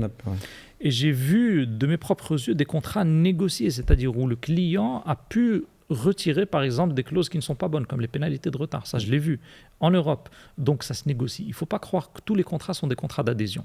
Beaucoup de contrats, notamment, plus la société est petite, la société avec laquelle vous traitez, plus vous avez le loisir de négocier le contrat. Les très grandes surfaces, les très grandes sociétés, en général, ils ont des contrats pré-imprimés. Standard. C'est pas trop négociable et encore. Mais quand vous allez vers une petite structure, là, c'est négociable. Justement, je voulais te poser cette question-là, c'est Mohamed. Par rapport à ma relation à ma banque, je reviens à la banque, est-ce qu'on doit négocier obligatoirement l'interdiction du découvert dans notre compte? Systématiquement. Il faut l'exiger. Voilà, l'exiger. Il faut l'exiger. Okay. Pas de facilité. Ils appellent ça de plusieurs manières. De toute façon, la banque, elle fait 36 000 transactions qui sont basées sur l'usure. Elle leur donne des noms différents. Facilité de caisse, agio, découvert, avance sur salaire. Enfin, ils vont vous inventer énormément de noms. C'est le même produit. Mohamed, une autre question pour revenir à ce que j'avais introduit au niveau du viager. J'ai oublié de te le poser aussi, et c'est une question importante qui est revenue souvent. La rente, quand elle est indexée, cette indexation représente aussi riba ou pas? La rente mensuelle. On s'est mis d'accord pour le viager sur 15 ans. 300 000 euros divisé sur 15 ans, ça représente 500 euros par mois, un exemple. Mais moi, chaque année, il y a l'indexation, l'inflation qui fait qu'on me dit, ben non, l'année prochaine, ce sera plus 500 euros, mais ce sera 517 euros. Le mieux, c'est de la fixer parce que là, on va entrer dans le gharar sur le prix, qui est interdit de manière... il y a un consensus sur l'interdiction du gharar sur le prix. Il y a des normes, effectivement, notamment, qui permettent d'indexer sur des indicateurs connus, mais il est préférable de prévoir de facto cette augmentation et de dire que voilà, pendant les 15 ans, on va par exemple partir sur une augmentation de 3%. Si on fait le calcul mathématique, on va trouver le montant total tout de suite. Par contre, si vous indexez un taux inconnu, on n'a pas voilà, et ça peut être dangereux. D'ailleurs, l'une des causes principales de la crise de 2008, c'était les taux variables, qui revient à l'indexation en réalité du taux. Donc il est préférable de fixer pour éviter justement l'incertitude sur le prix, qui est interdite de manière consensuelle chez les savants. Ok, barakallahu fik, Assi Mohamed. On va passer à une autre thématique qui est l'investissement. Masha'Allah, on a énormément de nos frères, nos sœurs qui ont les moyens d'investir et qui cherchent des opportunités charia conformes lors de leur investissement. Est-ce qu'on a aujourd'hui des produits que tu peux présenter qui sont conformes à la charia avec nos frères et sœurs? Par exemple, Sukuk, on avait parlé de Sukuk, les obligations plus ou moins. On a des Sukuk qui sont surtout émis dans les pays du Golfe et qui sont accessibles via les places financières de ces pays. Mais en termes d'investissement, aujourd'hui, dans l'état actuel des choses, on est surtout dans le private equity, c'est-à-dire qu'on est dans des investissements de projets identifiés, ciblés. On commence à avoir des plateformes de crowd immobilier, par exemple Sharia Compliant, qui commencent à apparaître ici et là. On essaye de suivre un petit peu ces évolutions. Mais aujourd'hui, on est largement dans le private equity, c'est-à-dire qu'on investit, on essaie d'aider les gens à investir dans des projets d'autres entrepreneurs pour participer le plus possible à une économie proche, de proximité et réelle. Le trading, c'est Mohamed? Est-ce que c'est une possibilité? C'est une activité à délaisser. Totalement délaissé. C'est à peu près le cœur de l'objet du second livre, La crise parfaite. Et c'est une activité qui ne crée pas de valeur, c'est une activité qui détruit de la valeur, c'est une activité qui est dominée par de l'illicite et c'est une activité qui fait perdre le temps à énormément de jeunes et c'est une activité où le risque de perdre est supérieur au jeu de hasard, au qimar, au casino. Dans le casino, vous avez 13 personnes sur 100 qui sortent gagnantes, selon une étude d'une université américaine que je peux vous citer. Dans le trading, vous avez une personne sur 100 qui sort gagnante. Alors bien entendu, c'est elle qui fait le buzz sur les réseaux sociaux. Ouais, c'est elle qui passe devant. Voilà. Donc à partir de là, c'est une activité qui est à somme nulle, à somme négative en réalité. Tout cela, c'est décortiqué dans mon livre La crise parfaite.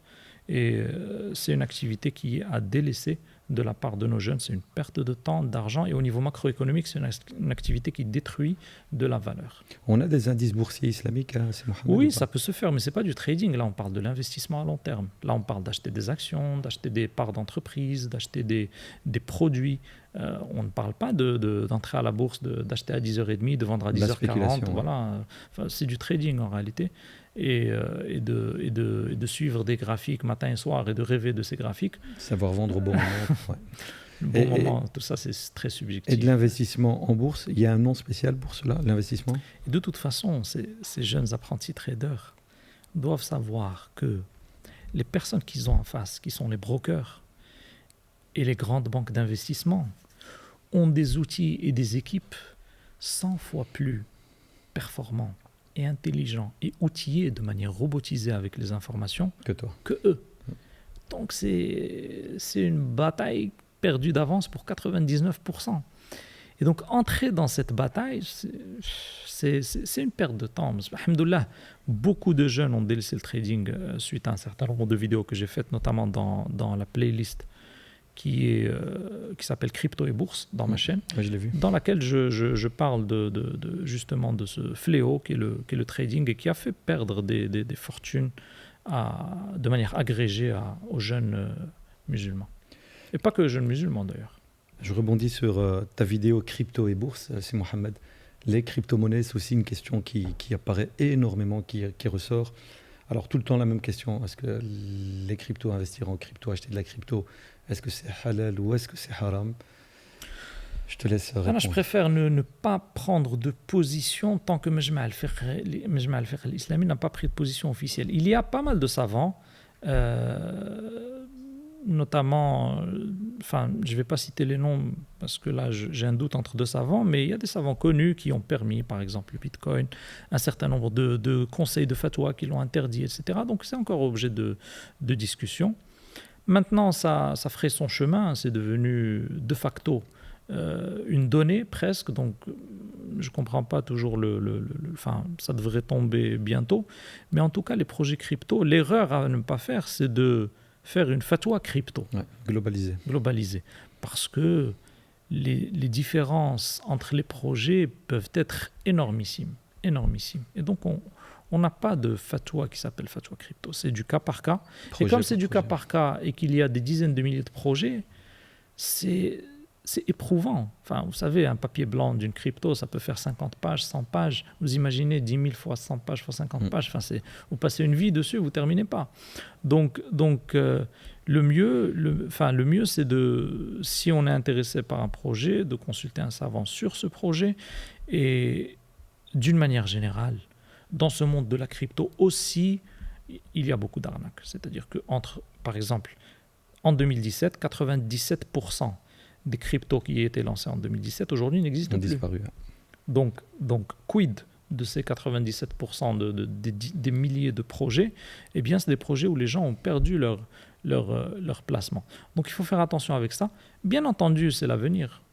C'est une technologie, c'est la blockchain, mais il y a beaucoup d'arnaques. C'est un peu le Far West aujourd'hui. Enfin, c'était. Aujourd'hui, ça l'est de moins en moins, mais c'était le Far West de la finance pendant près d'une dizaine d'années. Entre 2014 et aujourd'hui, c'était un peu le Far West. Il y a les NFT qui ont fait aussi leur bulle en 2020.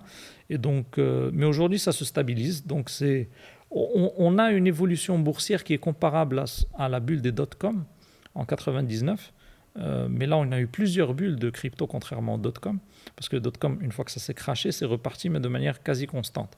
Alors que dans les cryptos, on a eu quasiment 2017, 2020 et on a eu à peu près 3 ou 4 bulles, grandes bulles. Il y a eu pas mal de cycles, mais on a eu 3 ou 4 grandes bulles où le gap entre le pic et le creux était quasiment de 50%, voire plus. Donc aujourd'hui, la technologie elle est certes là, très intéressante, et c'est quelque chose à encourager. Et il faut que les jeunes entrent dans ce domaine de la blockchain parce que c'est intimement lié au monde des fintech. Aujourd'hui, ça va de plus en plus passer par la blockchain. Et d'ailleurs, c'est ce monde de la blockchain qui va rendre des métiers comme le métier de banquier obsolètes. Mais on n'a pas aujourd'hui, par rapport aux deux crypto-projets les plus phares, donc Bitcoin et Ethereum, on n'a pas de savants spécialisés dans l'économie et la finance islamique qui se sont exprimés. Si, énormément. Mais malgré tout, on n'a pas une réponse claire sur... Non, moi je ne prononcerai pas sur ça. Mais disons que... En général, c'est quoi? C'est le pour, le contre? Les organismes officiels, c'est plutôt le contre. Parce que c'est une monnaie, en tout cas le Bitcoin, dans toutes ses caractéristiques, bien que certains la reconnaissent comme étant un actif pour la taxer. Mais c'est une monnaie, et la monnaie, aujourd'hui, dans la vision de l'État moderne, c'est une prérogative souveraine. Donc, une monnaie dont l'auteur est inconnu, etc., ça pose problème au gouvernement. Donc, tout ce qui est conseil de fatwa officiel, à ma connaissance, a rejeté le Bitcoin. Maintenant, on a les savants, les savants individuels ou les petits groupes de savants qui ont fait un ijtihad. Certains d'entre ceux-là l'ont autorisé. Et aujourd'hui, il faut savoir que le Bitcoin est une monnaie qui a cours légal dans 2 pays, qui sont le Salvador et la République centrafricaine, et qui sont reconnus comme étant un moyen d'échange dans un certain nombre de pays de l'OCDE et hors de l'OCDE.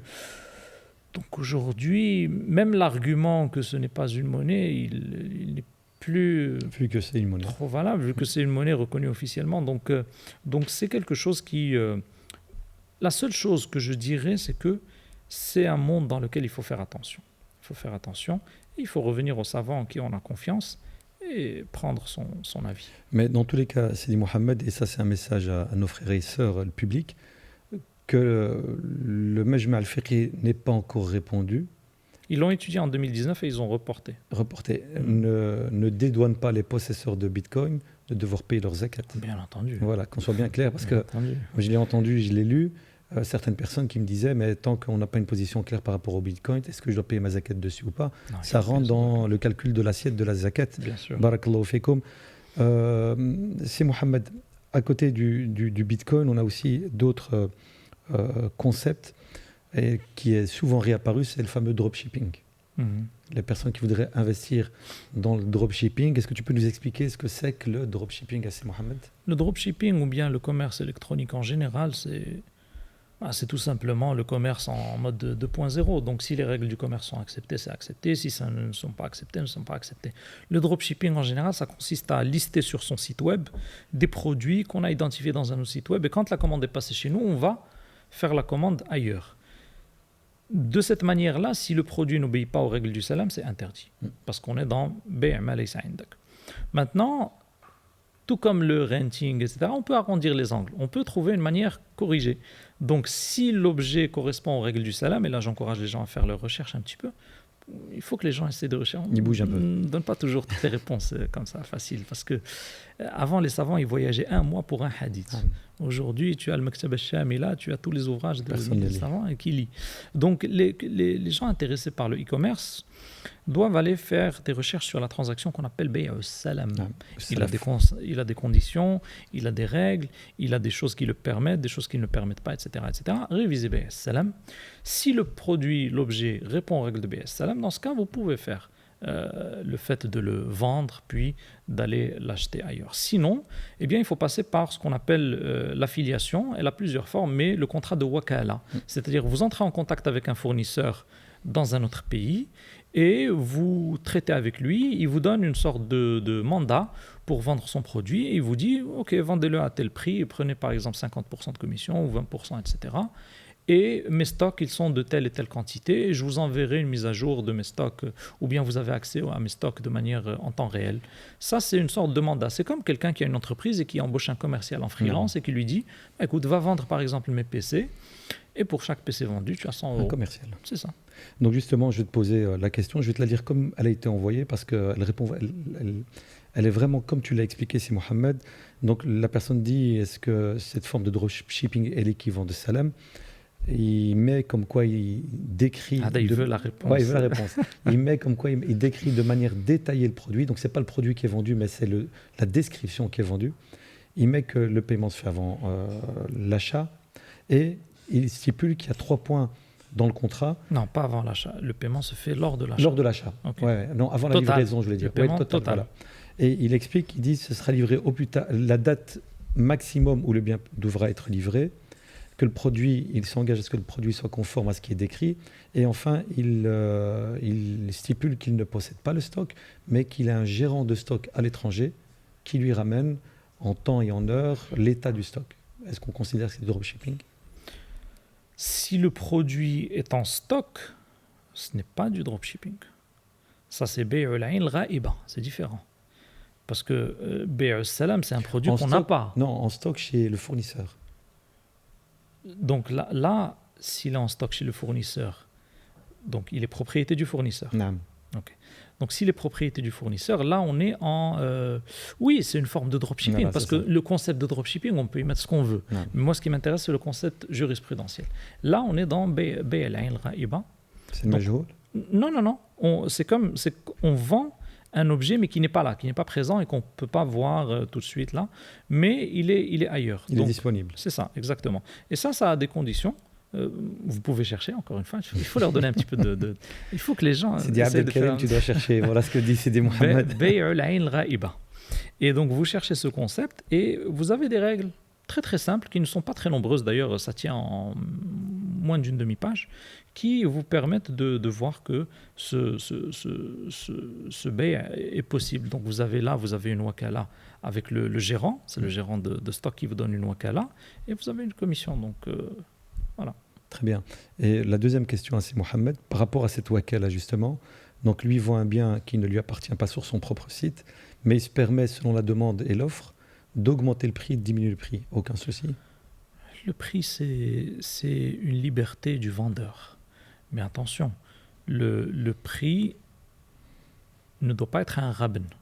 C'est-à-dire que si partout dans le marché ce produit se vend à 50 et que toi tu le vends à 250, là il y a du rabn. Et le rabn donne une option d'annulation dans la jurisprudence islamique. Donc il faut être dans les eaux du marché. Ouais, ça va, j'ai compris. C'est Mohamed, une autre question d'un de nos auditeurs qui dit « J'ai une épargne... » Alors juste une précision. Naam. Je n'ai pas dit que le produit coûte 50 et que vous le vendez à 250. Parce que si tout le marché le vend à 250, c'est que ce produit dans ce marché est vendu à 250, 5 fois son prix, parce qu'il y a très peu de ventes, par exemple. J'ai dit le produit se vend dans le marché à 50 et toi tu le vends à 250. Voilà. Donc la question, la suivante, et on arrive au bout, c'est Mohamed bientôt. Une personne pose la question, comment est-ce qu'elle peut préserver son épargne de manière licite pour qu'au bout de plusieurs années, l'inflation ne la diminue pas? Et cette personne ne fait pas attention à la zakat. La meilleure manière, c'est de l'investir. Quand on ne sait pas investir, on achète un petit bien immobilier et on le loue. Ça, c'est pour les gens qui ne savent pas investir. Ou de l'or. Mais sur l'or, il y aura zakat. Non.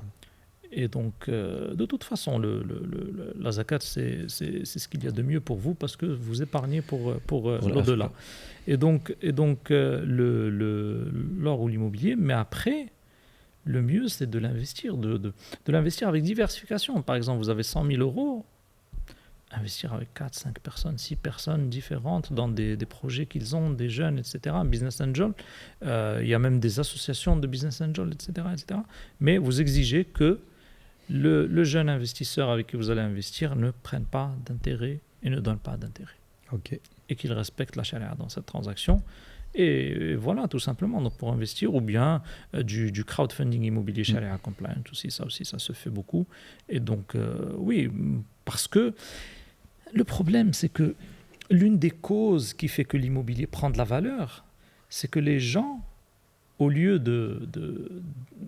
d'épargner leur épargne en cash, vu que le cash, ils n'ont pas confiance dans le cash, vu que le cash est manipulé par les institutions usuraires, vu qu'il y a usure et donc inflation qui touche ce cash, eh bien, les gens investissent dans l'immobilier. Donc, toutes les épargnes sont rabattues sur l'immobilier. Donc, dans l'immobilier, il y a une demande qui n'est pas réelle, qui n'est pas une demande pour consommer ou pour investir, c'est une demande de placement. Et cette demande de placement entraîne de l'inflation. Si aujourd'hui, tous les appartements qui étaient possédés par des individus étaient ouverts, les prix des loyers s'effondreraient, enfin, pas s'effondreraient, mais baisseraient de manière considérable. Et, encore une fois, l'une des choses qui fait que... Parce que là, on a une bureaucratie qui introduit cette inadéquation. Le fait que l'offre et la demande ne se rencontrent pas dans l'immobilier. C'est le fait que, dans certains pays, le locataire est surprotégé. Donc, le propriétaire, il se dit... J'ai entendu des propriétaires dire non, moi je le laisse fermer plutôt que de le louer. Non. Pourquoi ? Parce qu'il sait que si quelqu'un rentre là-bas, tu le sors après 3 ans si tu as une procédure. Voilà. Donc du coup, si on a un État qui veut que les prix des loyers baissent, l'une des premières mesures, c'est d'enlever la surprotection du locataire et de rendre tout en contrat. Et donc à partir de là, si le locataire veut se protéger en cas de situation difficile, il met un préavis. Préavis 6 mois, 1 an, 2 ans, c'est son affaire. 1 mois, c'est à lui de voir. Mais que ça soit du gré à gré. Et qu'une fois que la personne ne peut pas payer son loyer, on doit lui introduire au niveau de la communauté un filet social, qui est le waqf et la zakat. Donc quand on met ça en complémentarité, eh bien, les prix des loyers, crois-moi, vont baisser. Et règle énormément de problèmes aussi. Bien sûr. C'est Mohamed, on va passer à une autre thématique. Les assurances, c'est Mohamed. Pourquoi est-ce que les assurances obligatoires ou facultatives, islamiquement, sont interdites ? Alors, l'assurance, ça rejoint le deuxième volet. Si tu te rappelles, au début, on a mentionné les 3 usul, le mamnou'at fil mu'amalat, c'est le gharar. Et donc, dans l'assurance, on a du gharar, on a même un aspect maysir, et voire on peut même avoir un aspect riba, parce qu'on donne un montant et on récupère un autre. Donc, les assurances, c'est un contrat où ce que vous donnez est certain, la prime d'assurance, et ce que vous recevez est incertain. Donc à partir de là, il y a incertitude. Incertitude majeure, parce qu'il n'existe pas de contrat quasiment sur Terre où l'incertitude n'existe pas. Par exemple, quand vous achetez cette table, vous la voyez, mais si je vous demande l'épaisseur fait combien de millimètres, vous êtes incapable de me dire. Donc il y a une incertitude. Le poids. Mais elle est mineure. Le poids aussi. Mais elle est mineure parce que vous achetez une structure que vous voyez, vous testez, elle vous plaît bien, vous la touchez, vous l'achetez. Ça, c'est une incertitude mineure qui existe dans tous les contrats. Mais le problème, c'est l'incertitude qui est l'objet du contrat. Là, vous n'achetez pas la table pour une épaisseur qui fait 4 cm ou 5 et qui va changer votre décision. Non, parce qu'à vue d'œil, vous l'avez vu. Donc l'objet du contrat n'est pas l'épaisseur de 4 ou 5 cm. Par contre, dans le contrat de l'assurance, l'objet du contrat, c'est l'incertitude. C'est est-ce qu'il va arriver un accident, est-ce qu'il va recevoir une prime ou pas. Et donc là, quand l'objet du contrat, al-gharar al-maqsoud, fil aqd, c'est une incertitude, eh bien le contrat ne peut pas être accepté en islam. Les assurances obligatoires, c'est Mohamed, est-ce qu'on a une fatwa le permettant ? Véhicule Oui, on a des fatwas qui permettent les assurances obligatoires en demandant de se limiter au strict minimum et en demandant d'essayer de trouver des alternatives type takaful ou mutuelle. Parce qu'il faut savoir que si on a le choix, par exemple, entre assurance obligatoire, mutuelle et takaful, on choisit le takaful. Mais si on a une configuration assurance obligatoire et mutuelle, c'est un moindre mal. Parce qu'en général, c'est une caisse qui revient au sociétaire.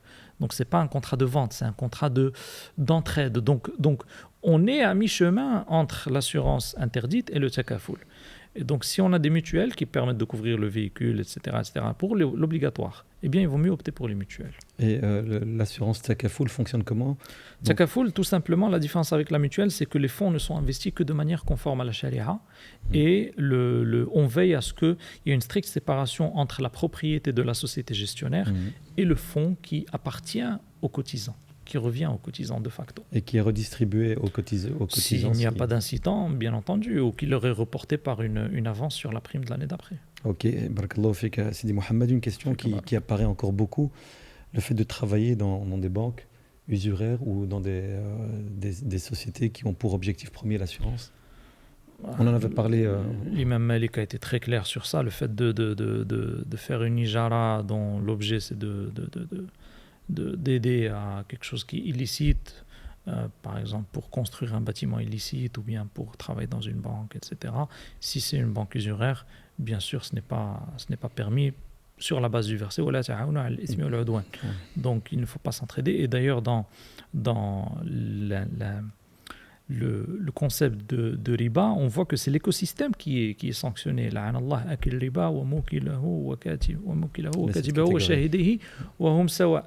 Donc celui qui écrit, qui prend le riba, celui qui le donne, celui qui l'écrit, les témoins, donc tout l'écosystème en réalité. Et donc, comme dans l'alcool d'ailleurs, celui qui le presse, celui qui le vend, celui qui le boit, etc. Donc tout l'écosystème. Et donc à partir de là, l'entraide dans le mal n'est pas permise. Et alhamdoulilah, il n'y a pas que la banque dans la vie, la banque c'est Epsilon enfin non, c'est pas Epsilon malheureusement dans ce système actuel, mais dans le monde des affaires, la banque c'est un type d'entreprise parmi des centaines au moins.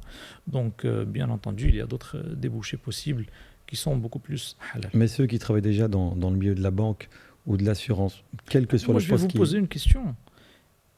Si vous êtes informaticien dans une banque, ça vous paraît sans problème. Aujourd'hui, vous avez même beaucoup de parents, quand ils ont un banquier qui vient faire une khitba pour leur fille, ils sont presque contents, voilà, etc., avec son costume, etc. Et si vous aviez un vendeur d'alcool qui venait ou un propriétaire de casino, vous lui mettrez la porte dans le nez. Et le problème, c'est que le banquier, c'est pire. Riba, c'est pire que les péchés. On rapporte de l'imam Malik qu'il a eu une question et il a médité pour cette question plusieurs heures, voire plusieurs jours, et il a dit, je n'ai pas trouvé dans le livre d'Allah quelque chose qui est pire que le riba. Donc, effectivement, on n'a aucun péché en islam qui implique harb min Allah wa rasoulih en islam pour le musulman. Donc, effectivement, il faut faire attention. Et de toute façon, vraiment, je recommande aux gens qui sont intéressés par ce sujet, la playlist Riba et Intérêt, parce que ça répond à des choses qu'on ne peut pas résumer parfois. Parfois, à trop vouloir simplifier, on tombe dans un simplisme qui trahit le sens. Barakallahu fik, Mohamed. On va encore prendre 3 ou 4 questions en direct et puis ensuite je te libérerai bidnillahi ta'ala. Des questions qui me semblent intéressantes. Est-ce que la Dubai Financial Service Authority, DFSA, est un organisme fiable de contrôle pour les offres d'investissement Sharia compatibles? C'est un organisme, si c'est la Dubai Financial Service Authority, c'est l'équivalent de l'autorité des marchés des capitaux. Donc c'est l'organisme qui surveille les transactions financières. Ce n'est pas un organisme de certification Sharia. Donc c'est un organisme qui vous certifie que le titre de propriété financière que vous avez, c'est un titre qui est fiable. Donc d'un point de vue financier, oui, mais après, point de vue Sharia, c'est d'autres organismes qu'il faut... Ou peut-être qu'elle a un satellite qui travaille dans la Sharia, je ne sais pas. Mais ce que je sais, c'est que ça, c'est l'équivalent de la Securities Exchange Commission aux États-Unis. Donc c'est l'organisme qui veille sur la bourse, qui veille sur les transactions financières, etc. Donc d'un point de vue financier, bien sûr, c'est lui qui veille à ce que vous avez comme titre, ce que vous avez comme propriété, c'est réel. Maintenant... pour la Sharia, je ne pense pas que c'est dans sa prérogative. Et l'organisme qui a cette prérogative-là Non, ça peut être un organisme public ou privé ou particulier, des savants, ça dépend. Ça va. Existe-t-il des ETF halal pour investir dessus? Sur ça, je renverrai les auditeurs à ma vidéo qui fait 19 minutes, elle n'est pas très longue, qui s'appelle Investissement halal au XXIe siècle. Parce qu'il y a une petite distinction d'action, mais actuellement, les ETF, je n'investirai pas dans les ETF qu'on appelle Sharia Compliant aujourd'hui, dans l'état actuel des choses. Et le détail est dans justement la vidéo. Barakallahu fik, le plan d'épargne entreprise est-il permis? Parce qu'il tolère une partie de riba jusqu'à 33%, tout simplement. Et ça, pour le Majma' al-Fiqh al-Islami, ça pose problème. 33% dans le bilan. Dans le bilan. Donc le plan d'épargne entreprise est-il permis et l'abondement? Ça revient à la même vidéo et ça revient à la même vidéo. C'est-à-dire que la distinction entre les règles de la Wi-Fi et les règles de Majma' al-Fiqh al-Islami sur l'achat d'actions et de parts dans des sociétés.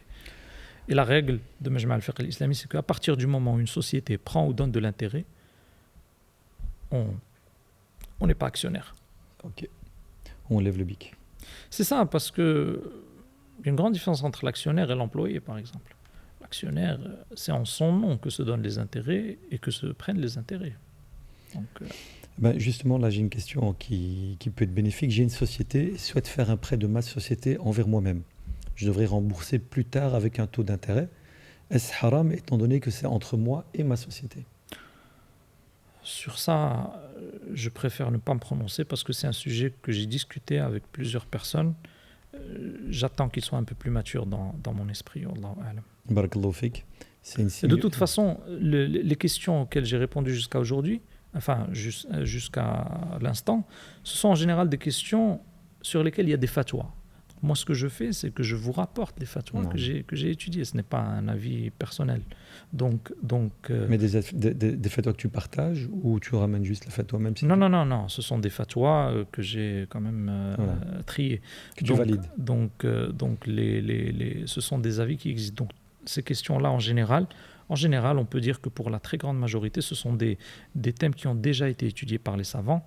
Et donc, j'essaie de vous apporter les avis des savants sur ces questions. Encore deux questions, Si Mohamed, et je te libère.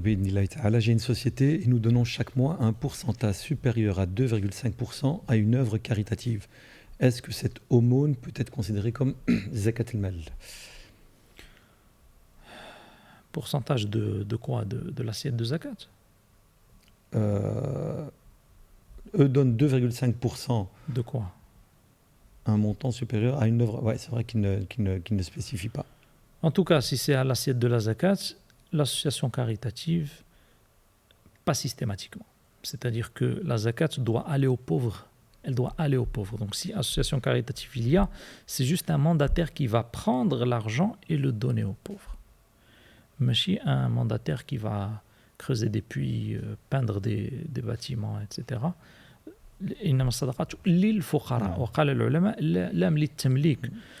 donc c'est une propriété. Donc il faut lui remettre à ce pauvre ou bien lui remettre via un wakil, un mandataire.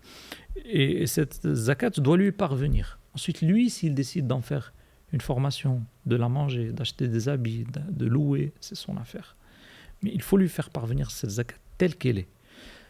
Après, si l'association vous certifie, vous montre qu'effectivement elle prend votre argent, elle le donne aux personnes qui sont triées, elle a fait son job. Ok. Dernière question. Les associations en général, ce qu'elles font, c'est qu'elles ont plusieurs sources de fonds. Les cadeaux, les donations, les subventions et la zakat. En général, la zakat, ils ne la touchent pas. Ils la prennent telle qu'elle et ils l'acheminent aux pauvres. Et tout ce qui est frais administratifs, etc., ils piochent dans les donations, les cadeaux, les subventions, etc. Donc, ils font la part des choses entre zakat et donation. Celles qui font la part des choses. Elles devraient le faire. Sidi Mohamed, Allah yabarak fik. Dernière question, c'est par rapport à l'achat de l'or et de l'argent. Alors, on sait que l'achat ou la vente doit se faire de main à main. Est-ce que acheter de l'or et l'argent en payant avec sa carte de banque, c'est considéré comme main à main, en sachant que... Si la carte elle est alimentée et que le paiement se fait de manière imminente, c'est comme s'il a payé votre argent, en fait. La question, c'est justement, c'est Mohamed, c'est que souvent on fait des achats, mais ils ne nous sont facturés ou portés en compte que le lendemain ou le jour d'après. Non, il faut que ça soit un on paiement doit avoir la instantané. Certitude que de l'instantané. C'est un paiement instantané. Il faut que ça soit instantané. L'or et l'argent, c'est très restreint. Il y a des règles.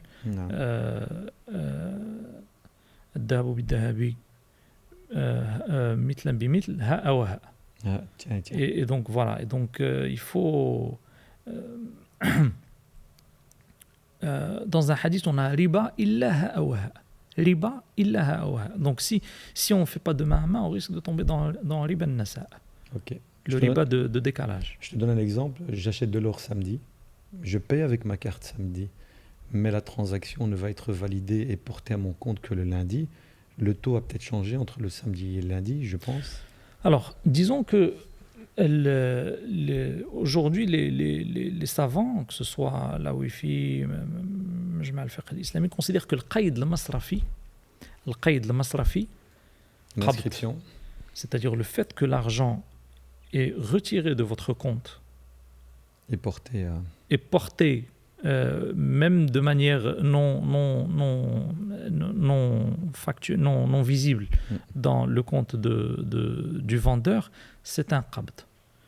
Par contre, il n'autorise pas à réutiliser la contrepartie avant que le qabd se fasse clairement, qu'on voit officiel. Voilà, exactement.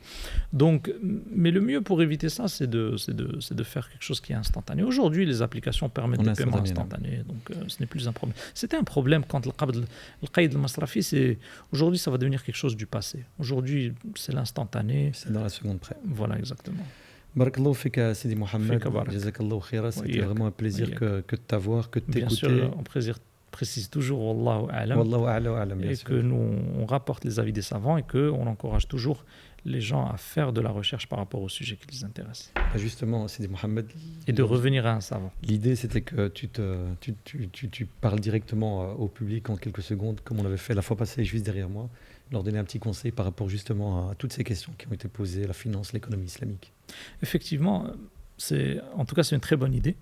Et aujourd'hui, dans les entreprises, je le dis souvent, on a des gens dans toutes les compétences financières, logistiques, juridiques, ressources humaines, marketing, achat, vente, etc. Mais on manque on n'a pas quelqu'un qui vérifie les transactions. Et ça devrait devenir une habitude. Chaque musulman, chef d'entreprise, devrait s'accompagner d'un savant, comme disait le faqih ibn Nujaym al-Hanafi. Les commerçants, quand ils voyageaient, avaient l'habitude de prendre avec eux un savant. Pourquoi ? Pour les aider justement dans les transactions et dans le halal et le haram. Et donc ça devrait devenir une habitude.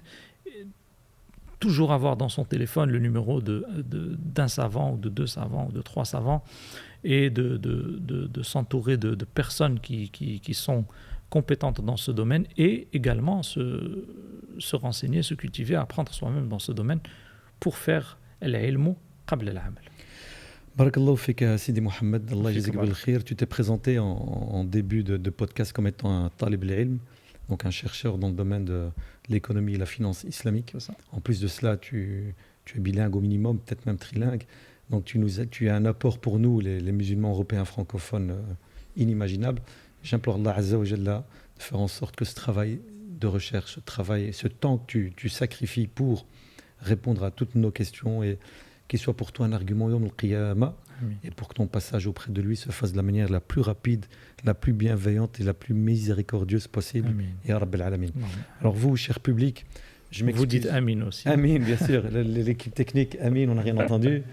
Donc vous, cher public, Allah hafadkoum, de 1, soyez indulgents envers nous.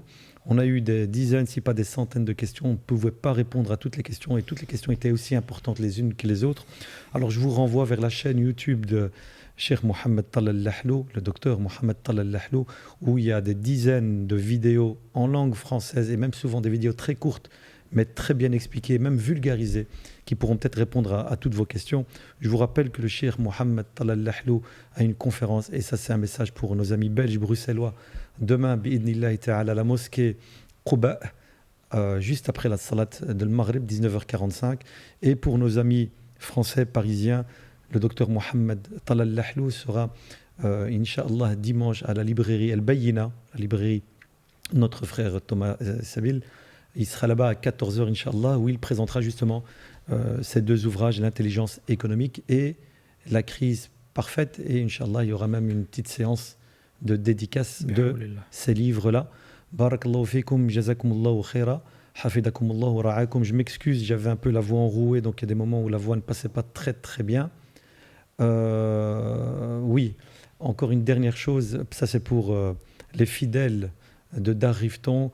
Il y a quelques jours, il y a une vidéo qui est sortie plutôt avec le docteur Hicham, qui revenait pour la 2e fois de Gaza, qui expliquait la galère, la catastrophe indescriptible et inimaginable qui se déroule sous nos yeux à Gaza.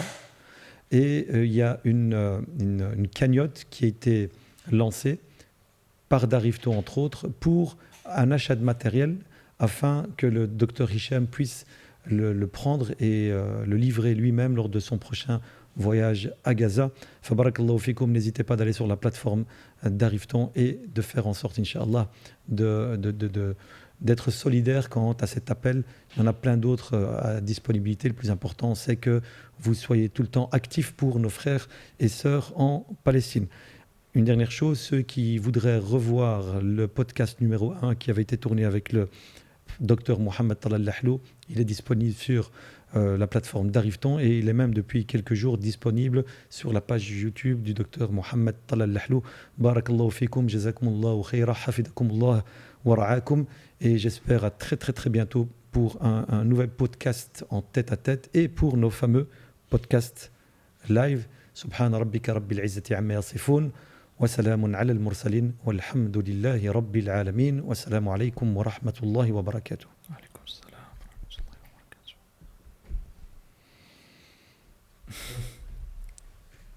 Sidi Mohamed, 1h43. Je te dis 1h, 1h15. J'ai tiré comme tu peux pas imaginer. Tabarakallah. Allah jazak bil khair.